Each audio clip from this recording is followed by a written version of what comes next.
మేము వచ్చి ఉంటున్నాం. తిరిగి ఇంకొకసారి ప్రభా మాకు కొత్త సబ్జెక్ట్ మేము ప్రారంభించడానికి మీరు చూపించిన కృపను బట్టి ప్రభా మీరు మాకు అనుగ్రహించిన యొక్క సబ్జెక్టును బట్టి మీకు వందనాలు కృతజ్ఞతాస్తుతులు మేము చెల్లించుకుంటున్నాం. మరి ప్రభా మా యొక్క సొంత జ్ఞానం మీద మేము ఆధారపడకుండా పరిశుద్ధాత్మ దేవుడు మీ మీద మేము ఆధారపడి మీ దగ్గర నుండి ప్రభా మేము నేర్చుకోవడానికి సత్యమును సత్యముగా గ్రహించడానికి మీరు మాకు సహాయం దయచేయండి. మరి ఈ క్లాస్కి మీరు తీసుకొచ్చిన మీకు బిడ్డలు ఆఫ్లైన్లో ఆన్లైన్లో ప్రతి ఒక్కరిని బట్టి మీకు వందనాలు. ఇంకా రావాల్సిన వారు వస్తున్న వారిని మీరు త్వరగా తీసుకురావాల్సిన మేము ప్రార్థన చేస్తున్నాం. మరి ఈరోజు మీరు ఏదైతే మా కొరకు ఉద్దేశించి పెట్టి ఉన్నారో ఆ మాటలు మేము గ్రహించడానికి మా యొక్క ప్రాణాత్మ శరీరమును మీ యొక్క పాదముల దగ్గర మేము అప్పగించుకుంటున్నాం. మిమ్మల్ని తగ్గిస్తూ మిమ్మల్ని హెచ్చిస్తూ యేసుక్రీస్తు యొక్క పరిశుద్ధ నామములో వేడుకుంటున్నాం పరలోకపు తండ్రి. So thank you once again. So మళ్ళీ మనము ఒక కొత్త సబ్జెక్ట్ మేము వచ్చాం. మీకు సాల్వేషన్ సొటీరియాలజీ సబ్జెక్ట్ మీకు ఒక ఐడియా ఉంటుందని నేను నమ్ముతాను. అదేదో ఒక బుక్ కాదు, ఒక ఇన్ఫర్మేషన్ కాదు. ఏ సబ్జెక్ట్ని మీరు కొంచెం దూరం పెట్టాలనుకున్నా ఈ సొటీరియాలజీ సబ్జెక్ట్ మాత్రం మీ జీవితంలో ప్రతిరోజు ఆ పాయింట్స్ని మీరు గుర్తు చేసుకుని ఉండడం చాలా మంచిది. ఏ స్టేజ్ నుండి ఏ స్టేజ్కి మనం వెళ్తాం, ఇప్పుడు మనం ఎక్కడ ఉన్నాం, మనం ఎక్కడ ఉన్నాము, ఏ టాపిక్ ప్లేస్లో మనం ఉన్నామని తెలిసినప్పుడే దానికి ముందు ఉన్నది దానికి వెనుక ఉన్నది మనం సరి చేసుకోవడానికి మనము దేవుని యొక్క హెచ్చరికలో మార్చుకోవడానికి అది ఉపయోగంగా ఉంటుంది. Okay, let's come to the new subject శిష్యత్వం. శిష్యులుగా తయారు చేయడము, శిష్యరికము, శిష్యత్వము ఇలా చెప్పడం జరుగుతుంది. డిసైపుల్షిప్. సో బైబిల్ కాలేజ్లో ఈ యొక్క సబ్జెక్ట్ వచ్చి చాలా ఇంపార్టెంట్. ఎందుకు ఇంపార్టెంట్ అనేది ఈరోజు మనం ఒక ఇంట్రడక్షన్లో మనం కొన్ని విషయాలు మనం చూడబోతున్నాం. అట్ ద సేమ్ టైం ఈ శిష్యులుగా తయారు చేయడము, శిష్యుడుగా ఉండడం అనేది యేసుక్రీస్తు భూమి మీద మనకు ఏర్పాటు చేసిన ఒక ప్రధానమైన ఒక కార్యం. సో మీరు వెళ్ళి విశ్వాసులను తయారు చేయండి, లేకపోతే మీరు వెళ్ళి సేవకులను తయారు చేయండి, మీరు వెళ్ళి ప్రవక్తలను తయారు చేయండి, మీరు వెళ్ళి బోధకులను తయారు చేయండి, ఇలా కాదు. అక్యూరేట్గా చాలా ఖచ్చితంగా యేసుక్రీస్తు యొక్క ఆజ్ఞలో ఒక మాట మనం చూసినట్టయితే మీరు వెళ్ళి శిష్యులుగా మీరు తయారు చేయండి. అప్పుడు ఎవరిని శిష్యులుగా తయారు చేయమన్నాడు అనేది అక్కడ చాలా ముఖ్యమైన ఒక పాయింట్. ఒక వాక్యాన్ని మనం చదివి దాని తర్వాత మనం కంటిన్యూ చేస్తాం. మత్తయి సువార్త 28వ అధ్యాయం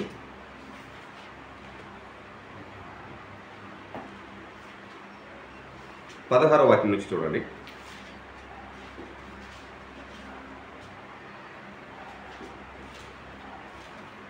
మత్తయి సువార్త 28వ అధ్యాయం 16వ వాక్యం. 11 మంది శిష్యులు యేసు తమకు నిర్ణయించిన గలిలయలోని కొండకు వెళ్ళారు. వారు ఆయనను చూచి ఆయనకు మొక్కురి గాని కొందరు సందేహించిరి.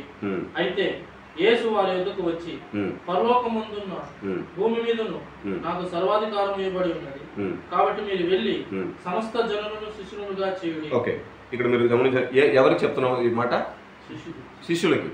యేసుక్రీస్తు ఎవరినైతే శిష్యులుగా తయారు చేశారో ఆ శిష్యులకి చెప్పబడిన ఒక మాట ఇది. అంటే ఆల్రెడీ శిష్యులుగా ఎవరైతే ఉన్నారో వాళ్ళు మాత్రమే ఇంకొక శిష్యులను తయారు చేయడం అనేది జరుగుతుంది. శిష్యులుగా కాని వారు ఇంకొక శిష్యులను తయారు చేయడం అనేది సాధ్యం కాదు. సో చాలా టైంలో మనం చేసే ఒక మిస్టేక్ మనం గమనించాలంటే, మనము శిష్యులుగా అయి ఉన్నామా లేదా అని తెలియకుండానే ఇంకొకరిని శిష్యులుగా తయారు చేయడానికి విల్ ట్రై, మనము దానికైనా ప్రయత్నాన్ని మనం చేస్తూ ఉంటాం. సో ట్రై చేయండి ప్రాజెక్టుల గురించి. త్వరగా ప్రాజెక్ట్ కొనాలి, మరి ఈ ప్రాజెక్ట్లో మళ్ళీ ప్రాబ్లం వస్తుంది.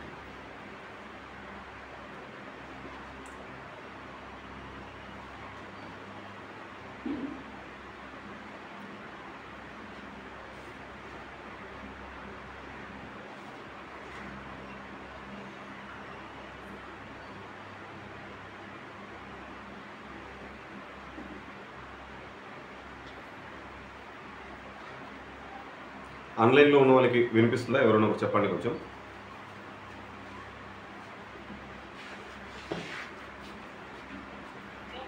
Okay, thank you sister. Okay, so discipleship. ఇప్పుడు ఎవరైతే శిష్యులుగా తయారు చేయబడి ఉన్నారో, శిష్యులుగా ఉన్నారో వాళ్ళు మాత్రమే ఇంకొక శిష్యులు తయారు చేయడం జరుగుతుంది. ఇప్పుడు మనం గమనించాల్సింది, యామ్ ఐ ఏ డిసైపుల్ అనే ఒక ప్రశ్న మనకు రావాలి ఫస్ట్. నేను శిష్యుడిగా ఉన్నానా? సో చాలా టైంలో మనం దేంతో ఒక విషయంతో మనం సాటిస్ఫైడ్ అయిపోతాం, తృప్తి పడతాం. ఎలా అంటప్పుడు నేను యేసుక్రీస్తు నమ్ముతున్నాను, సో నేను యేసుక్రీస్తు విశ్వాసిగా ఉన్నాను కాబట్టి ఇట్స్ ఎవ్రీథింగ్ ఫైన్, ఓకేనా, అన్నీ బాగుంది, అది చాలు, నేను యేసుక్రీస్తు నమ్ముతున్నాను, అది చాలు. బట్ వెరీ అక్యూరేట్గా క్రీస్తు బోధించిన బోధనలో ప్రధానమైనదిగా ఆయన చివరిగా చెప్పిన మాటని మనం చూస్తున్నాము. శిష్యులకి ఆయన చెప్పిన మాట, మీరు వెళ్ళి అక్కడ ఆ మాట చూడండి, సమస్త జనులను శిష్యులుగా మీరు చేయండి. ఇప్పుడు శిష్యులుగా చేయడం అనేది వెరీ వెరీ ఇంపార్టెంట్. ఆ శిష్యులు ఎలాంటి వారుగా ఉండాలంటే ఇంకొకరిని శిష్యులుగా తయారు చేయగలిగే రేంజ్లో ఉండాలి. ఇప్పుడు ఆ శిష్యత్వము అన్నప్పుడు శిష్యుడు ఇంకొక శిష్యుని తయారు చేసేటప్పుడు తనకు శిష్యుడుగా తయారు చేసేవాళ్ళు కాదు, ఓకేనా. ఒక శిష్యుడు ఇంకొక శిష్యుని తయారు చేసేటప్పుడు ఆ శిష్యుడు క్రీస్తుకు శిష్యుడుగా తయారు చేయడం చాలా ఇంపార్టెంట్. ఇప్పుడు ఈ కాలంలో ఎలా అయిపోతుంది అన్నప్పుడు ఒక విశ్వాస అయినా కానీ, లేకపోతే ఒక యూత్ అయినా కానీ, లేకపోతే ఒక కొత్తగా సేవకు వచ్చే వాళ్ళైనా కానీ ఒక పర్టికులర్ డినామినేషన్కి, లేకపోతే ఒక పర్టికులర్ పాస్టర్కి, లేకపోతే ఒక పర్టికులర్ లీడర్కి కింద వాళ్ళు శిష్యులుగా ఉండిపోవాలి అనే నిర్బంధములు నడిపించబడుతున్నారు. అర్థమవుతుంది నేను చెప్తాను. సో వచ్చేటప్పుడే ఒకరు దేవుళ్ళలోకి వచ్చేటప్పుడే వారు ఎలా గైడ్ చేస్తున్నారంటే I'm the leader for you, నేను నీకు లీడర్గా ఉన్నాను, నేను నీకు నాయకుడిగా ఉన్నాను, నేను నీకు టీచర్గా ఉన్నాను, నేను నీకు పాస్టర్గా ఉన్నాను. So you must submit to me, నువ్వు నాకు అప్పగించాలి, నేను చెప్పింది నువ్వు వినాలి, సో నువ్వు నాకు లోబడాలి, నువ్వు నన్ను వెంబడించాలి. ఇవన్నీ ఓకే, బట్ ఇవన్నీ మనం చేసేటప్పుడు ఆ వ్యక్తి ఎలా తయారవుతాడంటే దేవునికి శిష్యుడుగా తయారవడం పక్కన పెట్టి ఒక వ్యక్తికి శిష్యుడు ఎవరో తయారవుతాడు. అంటే ఆయన్ని ఫాలో అయిపోతారు. ఇతను ఇలా ప్రార్థన చేస్తున్నాడు, ఈ టైం ప్రార్థన చేస్తున్నాడు, అప్పుడు మనం ఈ టైం ప్రార్థన చేయాలి. ఇప్పుడు ఈయన ఈ టైం బైబిల్ చదువుతున్నాడు, మనం ఈ టైం బైబిల్ చదవాలి. ఈయన చర్చికి పోతున్నాడా, మనం చర్చికి పోవాలి. లేకపోతే ఈయనకి సమ్టైమ్స్ మనం చేసే కొన్ని మిస్టేక్స్ని మనం సమర్థించుకుంటాం. ఫర్ ఎగ్జాంపుల్, ఇప్పుడు ఒకవేళ మనం చర్చికి వెళ్ళాలి అనుకునే పరిస్థితి వస్తుంది, ప్రతి ఆదివారం చర్చికి వెళ్ళాలి. అదే ఆదివారము మనకు ఇన్కమ్ వచ్చే పని ఏదైనా వచ్చినట్లయితే ఒక వారమే కదా, పర్లేదు, ఎక్స్క్యూజ్ అనేసి నేను వెళ్ళిపోతాను. అక్కడ నేను వెళ్ళిపోవడము, నేను చేసిన మిస్టేక్, నేను మళ్ళీ దేవుని దగ్గర నేను పాపం చేస్తానని నేను ఒప్పుకుంటే సరిపోయింది అని మనం అనుకుంటాం. బట్ అది కాదు. నన్ను చూసి శిష్యునిగా, క్రీస్తుకు శిష్యునిగా తయారవుతున్న అతను ఏం చేస్తున్నాడు అంటే, సో మనం కూడా ఇలా తయారవచ్చు. సో మన అవసరాన్ని బట్టి మనం కూడా దీన్ని చేంజ్ చేయొచ్చు. ఇప్పుడు ఎవ్రీథింగ్, ప్రతి విషయాన్ని శిష్యునిగా తయారు చేయబడే వాళ్ళు ఏం చేస్తారంటే దానికి పై ఉన్న లీడర్ని ఫాలో అయిపోతూ ఉంటారు. అందుకే శిష్యునిగా తయారు చేయడం అనే మాటనే ఎలా చెప్పాలంటే క్రీస్తుకు శిష్యునిగా తయారు చేయడం. ఓకే, అక్కడ ఆ మాటని ఇంకోసారి చెబుతాం. కాబట్టి మీరు వెళ్ళి సమస్త జనులను శిష్యులుగా చేయుడి, తండ్రి యొక్కయు కుమారుని యొక్కయు పరిశుద్ధాత్మ యొక్కయు నామములో వారికి బాప్తిసం ఇచ్చుచు నేను మీకు ఏ ఏ సంగతులు ఆజ్ఞాపించుతునో వాటిని గైకొనవలనని వారికి బోధించుడి. అంటే నువ్వు సపరేట్గా ఇంకోటి తీసుకొని వెళ్ళొద్దు. ఇది నువ్వు గైకొనవు, ఇది నువ్వు చెయ్యి, ఇది నువ్వు ఫాలో అవ్వు, ఇది నువ్వు కంటిన్యూ చెయ్యి అని నువ్వు సపరేట్గా ఇంకొకటి చెయ్యొద్దు. నువ్వు ఏం చేయాలంటే నేను నీకు ఏదైతే బోధించానో దానిని గైకొనడానికి మీరు ఏం చేయండి, వారికి మీరు టీచ్ చేయండి. అప్పుడు you must teach what I teach you, నేను నీకు ఏది బోధించానో దాన్ని మీరు బోధించాలి. దీంట్లో చాలా ఖచ్చితంగా ఉండాలి. అప్పుడు శిష్యులుగా తయారు చేసేటప్పుడు ఆ శిష్యులుగా తయారు చేసే ఆ యొక్క లీడర్ కానీ కాపరి కానీ వారు మొట్టమొదట గ్రహించాల్సింది నేను చేస్తున్న ఒక క్రియ, లేకపోతే నేను చేస్తున్న ఒక యాక్టివిటీ, లేకపోతే నేను చేస్తున్న ఒక పరిచర్య, ఇది క్రీస్తు యొక్క బోధనను ఉద్దేశించి 100% క్రీస్తు బోధించినదే ఉందా, లేకపోతే దీనిలో నాకు సంబంధించి ఏదైనా నేను లోపల కలుపుతున్నానా, నాకు ఇష్టమైనది ఏదైనా లోపల కలుపుతున్నానా, లేకపోతే నా కన్వీనెంట్కి సంబంధించి ఏదైనా లోపల కలుపుతున్నానా అనే దాంట్లో చాలా జాగ్రత్తగా ఉండడం చాలా ఇంపార్టెంట్.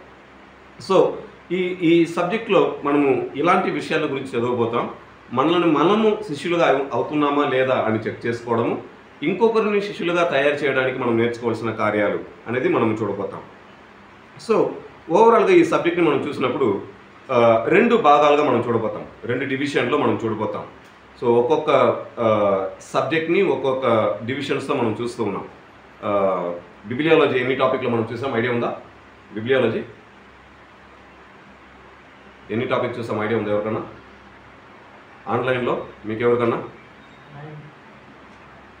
ఓకే, ఆన్లైన్లో మీరు ఎవరైనా చెప్తారా? క్లాస్ అటెండ్ అయిన వాళ్ళు ఇంకొకసారి చెప్పండి. 9 ఓకే, రాంగ్. 10 టాపిక్స్. ఓకేనా? సో ఇంట్రడక్షన్తో మొదలుపెట్టి చివరిగా మనము మెడిటేషన్తో మనం దాన్ని కంప్లీట్ చేసాము. 10 టాపిక్స్. ఆంథ్రోపాలజీ ఎన్ని టాపిక్లు కవర్ చేసాము? ఎన్ని టాపిక్స్ చూసాము? ఎన్ని భాగాలుగా? 3. ట్రయాంగల్. ఓకేనా? సో అందుకే నేను మీకు ఆ సింబల్స్ నేను తిరిగి ఇచ్చింది. ఈజీగా మీరు గుర్తుపెట్టుకోవాలి 3 భాగాలుగా. మేబీ దాని తర్వాత ఏంజియాలజీ, డీమనాలజీ మనం చూసాం. డీమనాలజీ ఎన్ని టాపిక్లు మనం చూసాము? 5. సో ఇప్పుడే చదువుతున్నప్పుడే క్లాస్ రూమ్లో మనం కూర్చున్నప్పుడే ఇలా ఉంది, మనం మర్చిపోవడం. బట్ టేక్ సీరియస్ స్టెప్, ఎందుకంటే ఇది మనం దాటి ఇంకొకరి దగ్గరికి మన ద్వారా వెళ్ళాలి. కాబట్టి మనం దాన్ని ఎంత ఎక్కువ అవుతుందో అంత ఎక్కువగా మనం స్టోర్ చేయడం చాలా ఇంపార్టెంట్. సోటీరియాలజీ ఎన్ని టాపిక్ చూసాము? సోటీరియాలజీ 8. Thank God. పోయిన వారమే అయింది కాబట్టి ఈరోజు గుర్తుంది. So thank God.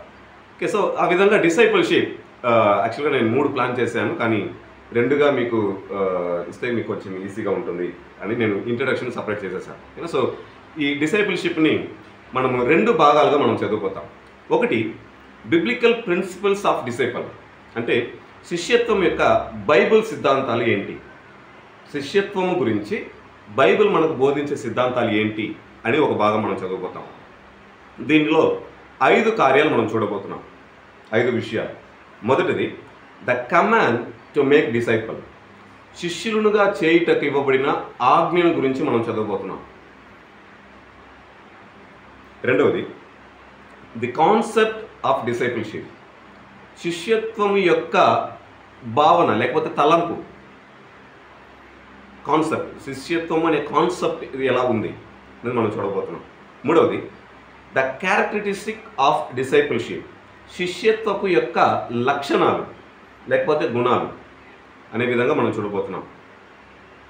నాలుగవది ద కండిషన్ ఆఫ్ డిసైపుల్షిప్, శిష్యత్వం యొక్క షరతులు ఏంటి, కండిషన్స్ అని మనం చూడబోతున్నాం. ఐదవది the call and aim of discipleship, శిష్యత్వం యొక్క పిలుపు మరియు లక్ష్యం ఏంటి. ఇప్పుడు ఈ 5 కూడా శిష్యత్వం యొక్క బైబిల్ సిద్ధాంతం అనే ఒక టాపిక్లో మనం చూడబోతున్నాం ఒక భాగంలో. రెండవ భాగము బిబ్లికల్ ప్రాక్టీస్ ఆఫ్ డిసైపుల్షిప్, శిష్యత్వములో బైబిల్ సంబంధమైన అభ్యాసము, ప్రాక్టీస్ ఏ విధంగా ఉంది అనేది మనం చూడబోతున్నాం. దీంట్లో మనం 4 కార్యాలు మనం చూడబోతున్నాం. మొదటిది building A discipleship mind set in local church, సంఘములో శిష్యత్వపు మనస్సును కట్టుట, సంఘములో శిష్యత్వపు మనస్సును కట్టుట. సో దీని గురించి చదివేటప్పుడు మీకు అర్థమవుతుంది. రెండవది building A discipleship ministry in the local church, సంఘములో శిష్యత్వపు పరిచర్యను నిర్మించడం లేకపోతే కట్టడం, సంఘములో శిష్యత్వపు పరిచర్యను కట్టడము లేకపోతే నిర్మించడం. మూడవది బిబ్లికల్ కరికులం ఫర్ డిసైపుల్షిప్, శిష్యత్వము కొరకు బైబిల్ పాఠ్య ప్రణాళిక, సో బైబిల్ లెసన్ కింద మీకు అర్థమయ్యే విధంగా రాసుకోండి. పాఠ్యాంశం అని చెప్పచ్చు, పాఠము అని మనం చెప్పచ్చు. ఓకేనా, బైబిల్ పాఠము, లెసన్. నాలుగవది బిబ్లికల్ పర్పస్ ఆఫ్ డిసైపుల్షిప్, శిష్యరికం యొక్క బైబిల్ ఉద్దేశం ఏంటి, ఇక శిష్యత్వము లేకపోతే శిష్యరికం యొక్క బైబిల్ ఉద్దేశం ఏంటి. సో ఓవరాల్గా ఈ 2 భాగాలలో మనం ఏం చేయబోతున్నాం అంటే ఈ యొక్క డిసైపుల్షిప్ సబ్జెక్ట్ని మనం చూడబోతున్నాం. సో దీంట్లో ఉన్న ఫస్ట్లో ఉన్న 5 కానీ సెకండ్లో ఉన్న 4 కానీ మొత్తం ఈ 9 పాయింట్స్ అనేది చాలా ప్రతి పాయింట్ కూడా మన యొక్క పర్సనల్ లైఫ్కి చాలా యూస్ఫుల్గా ఉండే ఒక విషయం. సో ఈరోజు ఒక ఇంట్రడక్షన్ని మనం గమనిస్తాం. ఈరోజు ఇంట్రడక్షన్ చూసి నెక్స్ట్ క్లాస్ నుంచి 2 టాపిక్ మనం చూస్తాం.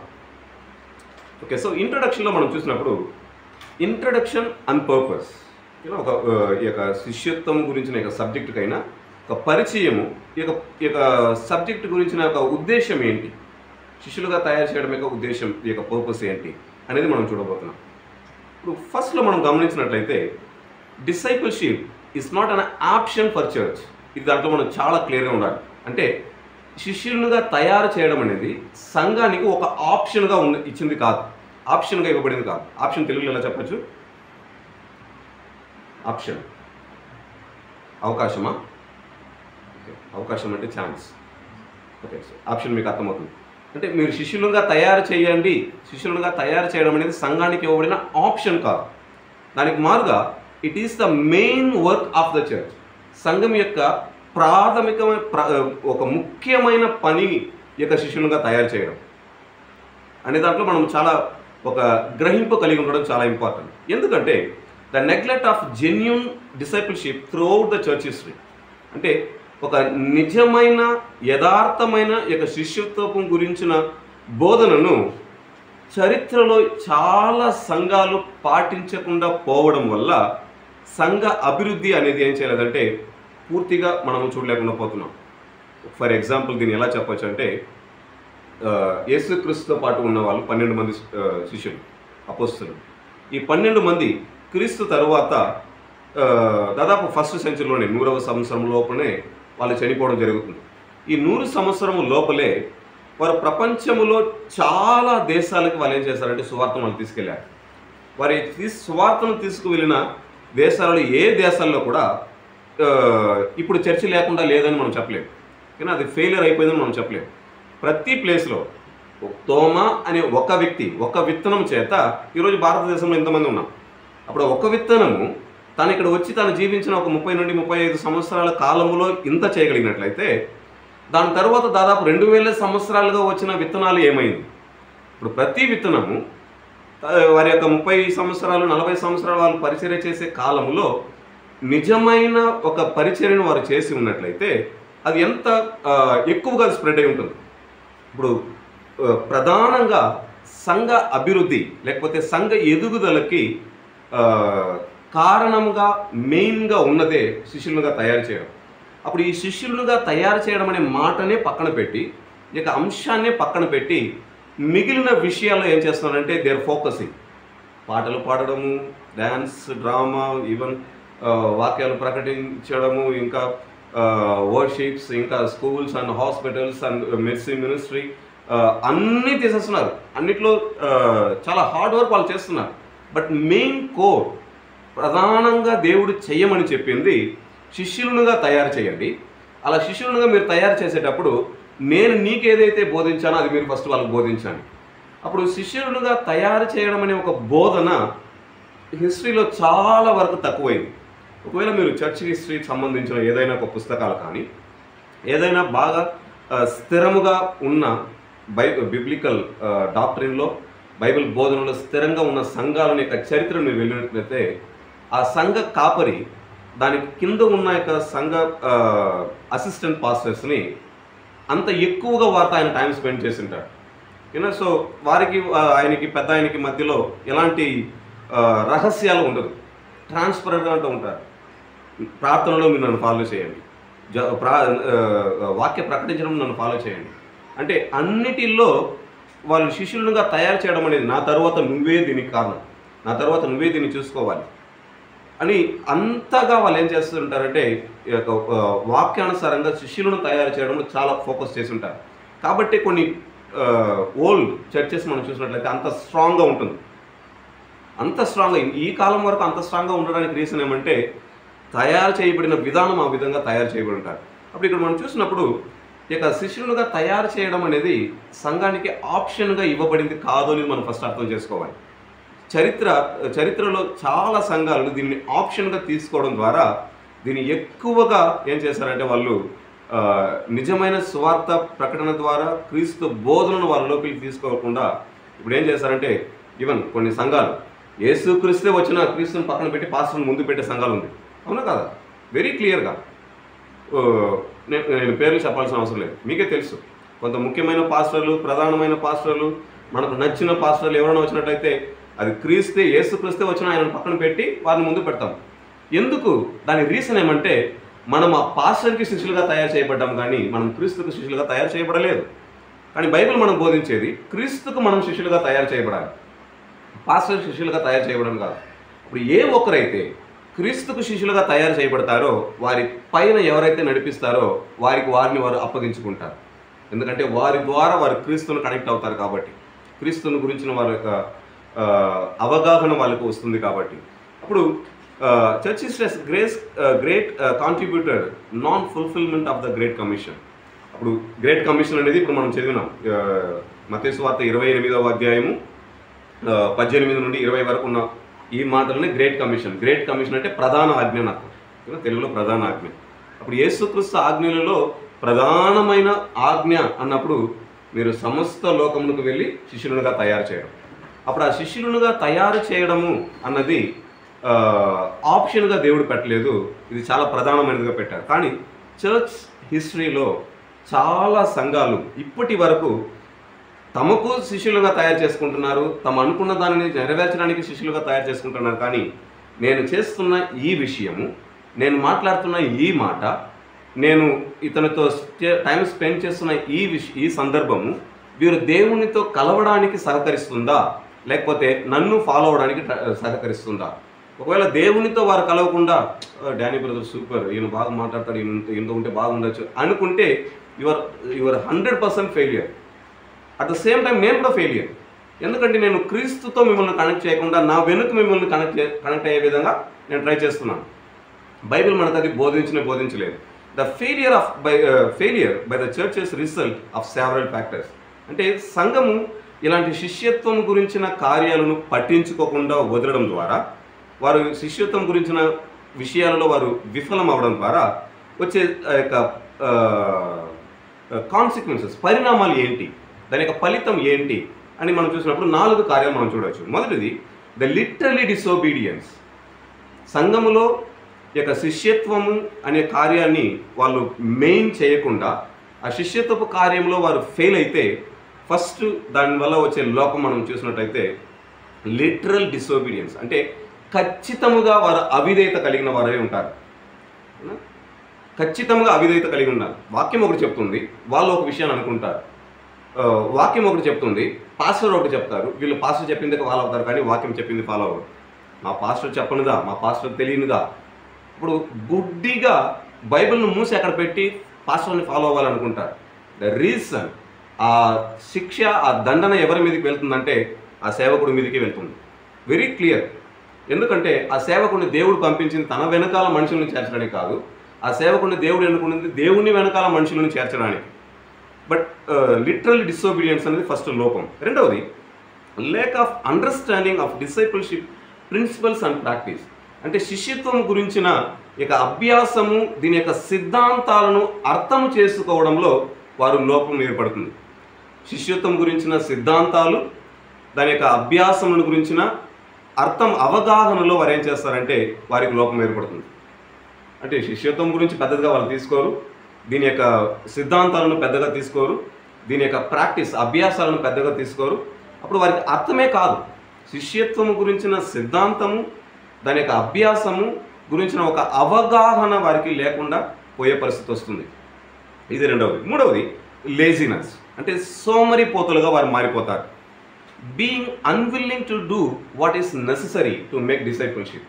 అంటే శిష్యులుగా తయారు చేయడానికి ఏదైతే అవసరమో దానిని వదిలిపెట్టి వారికి ఇష్టమైన కంఫర్ట్ జోన్లో వారు ఉంటారు. శిష్యులుగా తయారు చేయడానికి ఏదైతే అవసరమో దానిని పక్కన పెట్టి వారికి ఇష్టమైన లేకపోతే వారికి అనుకూలమైన వారి పరిస్థితిలో వారు ఉంటారు. అంటే అన్నీ అనుకూలంగా ఉంది. బట్ ఒక విషయం మనం గుర్తుపెట్టుకోవాలి, మేకింగ్ డిసైపుల్షిప్ అన్నట్టయితే it's not a easy thing. అది సాధారణమైన విషయం కాదు. దాని గురించి మనము ఎన్ని విధాలుగా అనుభవించాలంటే అన్ని విధాలుగా అనుభవించాలి. సమ్ టైమ్స్ మన యొక్క విశ్వాసం పోయే పరిస్థితి రావచ్చు. మోసకి అలాగే వచ్చింది. సమ్ టైమ్స్ మన యొక్క ఆత్మీయతలో మనం చేస్తున్న కార్యాలను కొన్నిటిని వదులుకోవాల్సిన పరిస్థితి రావచ్చు ఒక శిష్యుని తయారు చేసేటప్పుడు. సో ఆ కమిట్మెంట్ అనేది గ్రేట్ కమిట్మెంట్. అప్పుడు ఇక సంఘాలు ఇక శిష్యత్వం గురించిన ఇక అంశంలో బోధనలో వారు ఫెయిల్ అయితే దాని యొక్క ఫలితం మనం మూడోది చూసాము, లేజినెస్, సోమరితనం. నేను బాగా ప్రార్థన చేస్తున్నాను, ఓకే చాలా సూపర్గా ఉంది అన్నీ, అంటే నాకు అనుకూలంగా ఉంటే అన్నీ బాగుంది, నాకు అనుకూలమైన పరిస్థితిలో నేను సెటరేట్ అయిపోవడం. అప్పుడు మేకింగ్, శిష్యులుగా తయారు చేయడం అనే ఒక విషయంలో ఏదైతే చేయాలో అది చేయకుండా వారికి ఏదైతే ఇష్టమో అది చేసుకుంటూ ఉంటారు. సో ఇలా చేయడం వల్ల ఏమవుతుందంటే బిల్డింగ్లు వస్తుంది, ఏదైనా ఒక ప్రోగ్రామ్ ఉన్నప్పుడు చర్చిలో జనాలు ఫుల్గా కూడిపోతారు. ఇప్పటికీ మనం చూస్తాం, క్రిస్మస్, ఈస్టర్, న్యూ ఇయర్ అంటే చర్చెస్లో జనాలు ఫుల్గా ఉంటారు. మిగిలిన రోజు ఎక్కడ పోతారని తెలియదు, ఏం చేస్తారని తెలియదు. ఇది స్పెషల్ అకేషన్స్ అన్నట్లయితే ఏదైనా మీటింగ్లు పబ్లిక్ మీటింగ్లు ఏదైనా పెట్టినట్లయితే అక్కడికి వెళ్ళి అందరూ కూర్చుంటారు. పబ్లిక్ మీటింగ్లో కూర్చున్న ప్రతి ఒక్కరూ సంఘానికి వెళ్తున్నారా అంటే చాలామంది వెళ్ళడం లేదు. ఎందుకంటే పబ్లిక్ మీటింగ్లో సంథింగ్ ఐ విల్ గెట్, నాకు ఏదో ఒకటి దొరుకుతుంది. నాకు వ్యాధి స్వస్థత కావాలనో, లేకపోతే అపవిత్రాత్మ పోవాలనో, లేకపోతే నా కష్టం తీరాలనో, ఈయన ప్రార్థన చేస్తే నాకు అప్పులు బాధపోతున్నానో, వాట్ ఎవర్ ఇట్ ఈస్, ఏదో ఒక విషయాన్ని ఎదురు చూసి వాళ్ళు దాంట్లో కలుసుకోవడం జరుగుతుంది. నాలుగవది మనం చూసినప్పుడు looking to make converts instead of discipleship. అంటే మనుషులను మార్చడానికి వాళ్ళు ప్రయత్నిస్తుంటారు, కానీ వాళ్ళు శిష్యులుగా తయారు చేయడానికి వాళ్ళు ప్రయత్నించారు. మనుషులను మార్చడానికి ప్రయత్నిస్తూనే ఉంటారు, శిష్యులుగా తయారు చేయడానికి వాళ్ళు ప్రయత్నించారు. అంటే వాళ్ళు ఇంతకుముందు బొట్టు పెట్టుకుని ఉన్నారు, ఇప్పుడు బొట్టు పెట్టుకోకుండా నేను మార్చేయాలి. ఇంతకుముందు వాళ్ళు కలర్ శారీ కట్టుకుని ఉన్నారు, ఇంక మీద వైట్ శారీ కట్టుకోవాలి. ఇంతకుముందు కలర్ డ్రెస్ వేసుకుంటున్నారు, ఇంక మీద వైట్ డ్రెస్ వేసుకోవాలి. ఇంతకుముందు హెయిర్ స్టైల్ ఇలా ఉంది, దీని తర్వాత హెయిర్ స్టైల్ ఇలా ఉండాలి. అప్పుడు ఇవన్నీ నేను అతనిలో మార్చేస్తాను. అప్పుడు మార్చేయడంలో ఎక్కువగా ఆలోచన కలిగి ఉంటారు, కానీ శిష్యులుగా తయారు చేయడం అనే దాంట్లో ఆలోచన కలిగి ఉండలేదు. మీరు ఒకవేళ యేసుక్రీస్తుని మీరు నిదానంగా మీరు గమనించినట్లయితే ఈయన కన్వర్షన్ అనే మాటతో ఆయన పని చేయలేదు. ఎక్కడ మీరు చూడొచ్చు, కన్వర్షన్ అనే మాటతో ఆయన పని చేయలేదు. At the same time Roman గవర్నమెంట్కి ఎదురు తిరిగి ఈయన పోరాడలేదు. రోమన్ గవర్నమెంట్కి ఈయన అప్పగించుకున్నాడు, కానీ ఈయన ట్యాక్స్ కట్టాడు. ఈయన రోమన్ గవర్నమెంట్ ఇతను ప్రశ్నించినప్పుడు ఇతను ఆన్సర్ చెప్పాడు. So he submit himself to the religion and the society. సమాజానికి ఏదైతే తను అప్పగించాలో దాన్ని అప్పగించుకున్నాడు, కానీ దానికి ఎదురు తిరిగి నో బైబిల్ మనకు యేసుక్రీస్తుకి పాత నిబంధనలు అని తెలుసు, యేసుక్రీస్తుకి ఆత్మీయమైన కార్యాలని తెలుసు. లేదు దేవుని వాక్యం బైబిల్ ఇది చెప్తుంది కాబట్టి మీరు వెంటనే ఇది మార్చేయాలి. దేవుడు చెప్పాడు మీరు ఇలా ఉండాలి, మీరు ఇలా ఉండాలి అనేసి వారి యొక్క అవుట్లుక్ని మార్చడానికి యేసుక్రీస్తు ఎప్పుడూ ట్రై చేయలేదు. దానికి మారుగా దేవుడు ఏం చేశాడంటే వారిని శిష్యులుగా తయారు చేయడానికి దేవుడు ట్రై చేశాడు. దాని ప్రభావమే ఈరోజు ప్రపంచవ్యాప్తంగా 12 మంది చేత ప్రపంచవ్యాప్తంగా ఇన్ని కోట్ల సంఖ్యలో, ఈవెన్ సింపుల్గా చెప్పాలంటే ప్రపంచ జనాభాలో క్రైస్తవమే మెజారిటీ. ఇది ఎలా జరిగింది అన్నట్లయితే జస్ట్ 12 మంది ద్వారా. ఆ 12 మందిని శిష్యులుగా తయారు చేసింది ఎవరంటే యేసుక్రీస్తు. ఆయన ఎలా చేశాడంటే అవుట్లుక్ని మార్చడానికి, కన్వర్షన్ చేయడానికి తను ప్రయత్నించలేదు, వారిని శిష్యులుగా తయారు చేయడానికి ప్రయత్నించాడు. మనం నెక్స్ట్లో మనం చూడబోతాం శిష్యులుగా తయారు చేయడం అంటే దాంట్లో ఎలాంటి విషయాలు ఉంటుంది, ఏముంటుందనేసి. సో ఆ పాయింట్ అర్థమైందా? సంఘము శిష్యత్వాన్ని పట్టించుకోకుండా దాంట్లో ఫెయిల్ అయితే ఆ 4 ఫలితాలను అనుభవించాల్సి ఉంటుంది. ఓకే, సో రెండవది the biblical purpose for discipleship. శిష్యులుగా తయారు చేయడం గురించి బైబిల్ ఉద్దేశం ఏంటి? శిష్యులుగా తయారు చేయడం గురించి బైబిల్ ఉద్దేశం ఏంటి? ఇక్కడ మీరు చూసినట్లయితే ద వెబ్స్టర్స్ డిక్షనరీ. సో ఇది ఒక ఇంటర్నేషనల్లో ఒక మంచి డిక్షనరీ, చాలా ఇంపార్టెంట్, ఎక్కువ మంది చేత వాడబడుతున్న ఒక డిక్షనరీ. So Webster's dictionary. ఈ డిక్షనరీలో యొక్క శిష్యుడు అనే పదానికి ఏ పదం వాడబడిందంటే పుప్పిల్ అనే పదం వాడబడింది. ఇంగ్లీష్ వర్డ్, ఇది కూడా ఇంగ్లీష్ వర్డ్. పుప్పిల్ అనే వర్డ్ వాడబడింది. అంటే దాని అర్థం ఏంటి? Follower of any teacher and school. అంటే తన గురువుని వెంబడించేవాడు, లేకపోతే తన పాఠశాలను వెంబడించేవాడు అని అర్థం. తన మీద ఎవరైతే ఉన్నారో గురువుగా, టీచర్గా, ఆ టీచర్ని వెంబడించేవాడు, లేకపోతే ఒక పాఠశాల అయితే ఒక పాఠశాలను వెంబడించేవాడు. ఏ అర్థంతో వెబ్స్టర్స్ డిక్షనరీ అనేది ఈ అర్థాన్ని ఇవ్వబడుతుంది. బట్ గ్రీకులో మనకు దీనికి ఇవ్వబడిన అర్థాన్ని మనం చూసినట్లయితే Greek word for discipleship translate A learner. So Greek పదము ఈ యొక్క శిష్యత్వానికి తర్జుమా ఇచ్చే ఒక అర్థాన్ని మనం గమనించినట్టయితే లర్నర్ అనే అర్థం ఇస్తుంది. అంటే నేర్చుకొని వాడని అర్థం. లేకపోతే అభ్యసించువాడు అని అర్థం. శిష్యుడు అనే పదానికి గ్రీకు పదం యొక్క అర్థాన్ని మనం గమనించినట్లయితే అభ్యసించేవాడు లేకపోతే నేర్చుకునేవాడు. వేడుక చూసిపోయేవాడు కాదు, లేకపోతే ఇంకొకటి చేసేవాడు కాదు, నేర్చుకునేవాడు, అభ్యసించేవాడు. And indicates thought accompanied by endeavor. In other words, a disciple of Christ is not only the listener and pupil but also an adherent. అంటే యేసుక్రీస్తును వెంబడించే ఒక శిష్యుడు కేవలం వినువాడు మాత్రం కాదు, కేవలం వెంబడించువాడు మాత్రం కాదు, కేవలం నేర్చుకునేవాడు మాత్రం కాదు, క్రీస్తు పోలిగా తన జీవితాన్ని మార్చుకునేవాడుగా తను అవుతాడు. క్రీస్తు పోలికలో తన జీవితాన్ని మార్చుకునేవాడుగా తను తయారవుతాడు.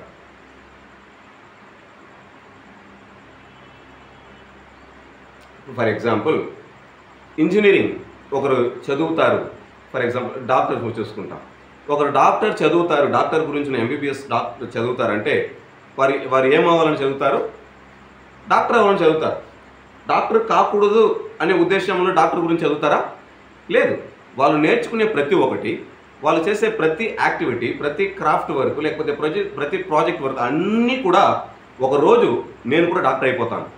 ఇప్పుడు అదే విధంగానే శిష్యులుగా తయారు చేయబడే వాళ్ళు వారి పొందుకునే అభ్యాసము లేకపోతే వారు నేర్చుకునే విషయాలు ఒకరోజు నేను గురువు స్థానంలో నేను ఉండాలి, ఒకరోజు నేను శిష్యులుగా తయారు చేయే స్థానంలో నేను ఉండాలి అనే ఉద్దేశంలో క్రీస్తు పోలికలో మార్చబడడానికి, క్రీస్తు ఏర్పరిచిన స్థానంలో వారు నిలబడడానికి తన్ను తాను ప్రతిరోజు ట్రైన్ చేసుకునేవారు. ఇంకా కొన్ని విషయాలు నేను మీకు చెప్తాను, మీకు అర్థమవుతుంది. Okay, so a disciple obeys what he and she hears. ఒక శిష్యుడు అనబడిన వాడు తను ఏదైతే వింటున్నాడో లేకపోతే తను ఏదైతే చూస్తున్నాడో దేవుని యొక్క విషయాలలో వాటికి లోబడేవాడు అనేది చాలా ఒక ప్రాక్టికల్ మీనింగ్. శిష్యుడు అనబడిన వాడు ఏదైతే వింటున్నాడో లేకపోతే ఏదైతే చూస్తున్నాడో దానికి పూర్తిగా తన్ను తాను అప్పగించుకున్నవాడుగా లేకపోతే విధేయత చూపించినవాడుగా చెప్పబడుతుంది. దీని యొక్క అర్థం ఒక 2 వాక్యాలు మనం చదువుతాం. యోహాను సువార్త 8వ అధ్యాయం 31వ వాక్యం చూడండి. కాబట్టి యేసు తన నమ్మిన యూదులతో, మీరు ఈ వాక్యమందు నిలిచిన వారైతే నిజముగా నాకు శిశువులై ఉండి సత్యమును గ్రహించెదరు. అప్పుడు చాలు, ఇక్కడ మీరు చూడండి, మీరు నా వాక్యమందు నిలిచిన వారైతే నిజముగా నాకు శిష్యులై ఉండి సత్యమును మీరు గ్రహించదు. అప్పుడు వాక్యమందు ఎవరు నిలుస్తారో వారు దేవునికి శిష్యులుగా ఉంటారు. దేవునికి శిష్యులుగా ఎవరైతే ఉంటారో వారు దేనిలో వారు నిలకడగా ఉంటారు? సత్యములో నిలకడగా ఉంటారు. అప్పుడు సత్యమును పక్కన పెట్టి నేను క్రీస్తుకు నేను శిష్యుడు అంటే దేవుడు దాన్ని ఒప్పుకోలేదు. యేసుక్రీస్తు అలా చెప్పలేదు. Jesus said those Jewish which believe on him, if you continue in my word then you are my disciple. మీరు నా వాక్యము మీలో నిలిచి ఉన్నట్లయితే మీరు నాకు శిష్యులై ఉంటారు. అప్పుడు శిష్యులలో ఫస్ట్ ఉండవలసిన ఒక క్వాలిటీ లేకపోతే ఒక ప్రధానమైన అర్హత అని మనం చూసినట్లయితే దేవుని వాక్యం వారి లోపల ఉండాలి. మనుషుల మాట కాదు, మనుషుల వాక్యం కాదు. ఎందుకు నేను దీన్ని చాలా అక్యూరేట్గా నొక్కి నేను చెప్తున్నానంటే, ఈ కాలం ఎలా ఉందంటే ఇలాంటి బైబిల్ని ఇక్కడ పక్కన పెట్టేసి వాక్యాన్ని చెప్తున్న విధంగానే గంటల తరబడి ప్రసంగాన్ని ఇస్తూ ఉంటారు. గంటల తరబడి చదవబడింది ఒక వాక్యమే, కానీ గంటల తరబడి ప్రసంగాలు పోతూనే ఉంటుంది. సో దేవుని యొక్క ప్రసంగాన్ని ఎంతసేపు చేశారు అన్నప్పుడు 1 అవర్ చేశారు, 2 గంటలు చేశారు, 3 గంటలు చేశారు. ఇప్పుడు 3 గంటలు ప్రసంగము లేకపోతే దేవుని యొక్క వాక్యాలు అన్నప్పుడు దాంట్లో దేవుని యొక్క వాక్యం చదవబడింది ఒకటే, కానీ అక్కడ సొంత మాటలు సొంత వాక్యాలు తను చెప్పాలనుకున్నది, తనకు అర్థమైంది, తను గ్రహించింది, తనకున్న జ్ఞానము అన్నిటినీ అక్కడ బయట తీసుకురావడం జరుగుతుంది. బట్ అలాంటి టైంలో మనం చాలా చాలా కేర్ఫుల్గా ఉండడం అవసరం. ఎందుకంటే బైబిల్ చెప్తుంది యోహాను 8:31 ప్రకారము, నా వాక్యము మీలో నిలిచి ఉంటే మీరు నిజముగా నాకు శిష్యులై ఉంటారు. ఇప్పుడు ఫస్ట్ క్వాలిటీ. రెండవది ఇంకొక వాక్యం చూడండి, 15వ అధ్యాయం 8వ వాక్యం చూడండి. యోహాను సువార్త. మీరు బహుగా ఫలించుట వలన నా తండ్రి మహిమపరచబడును, ఇందువలన మీరు నా శిష్యులగుదురు. ఓకే, సో మీరు బహుగా ఫలించుట వలన మీరు నాకు శిష్యులగుదురు. ఈ ఫలించడం అంటే ఏంటి? క్రీస్తు కోరుకున్న విధంగా వారి జీవితాన్ని వాళ్ళు జీవించి ముగించడం. అప్పుడు బహుగా ఫలించడం అనేది దేని వల్ల జరుగుతుంది? 5వ వాక్యం ఒకసారి చదవండి. ద్రాక్షవల్లిని నేను, తీగలు మీరు, ఎవడు నా యందు నిలిచి ఉండునో, నేను ఎవరి యందు నిలిచి ఉండునో వాడు బహుగా ఫలించును. ఓకే, ఎవడు యేసుక్రీస్తునందు నిలిచి ఉన్నాడో, యేసుక్రీస్తు యొక్క మాటల యందు నిలిచి ఉన్నాడో అతను బహుగా ఫలిస్తాడు. అప్పుడు వెరీ క్లియర్గా ఎవరైతే బహుగా ఫలిస్తారో వారు దేవునికి శిష్యులుగా ఉంటారు. సో ప్రపంచాన్ని నేను నా సంఘం చాలా పెద్దది, నాకు 1000 మంది నాకు ఫాలోవర్స్ ఉన్నారు, నేను ఒక ఫోన్ చేసి 200 మంది 300 మంది వస్తారు అని గ్రేట్గా గ్రాండ్గా చెప్పుకుని వెళ్ళేవాళ్ళు కాదు. ఎవరైతే ఫలిస్తున్నారో వారు మాత్రమే దేవుని యొక్క శిష్యులుగా ఉండడం జరుగుతుంది.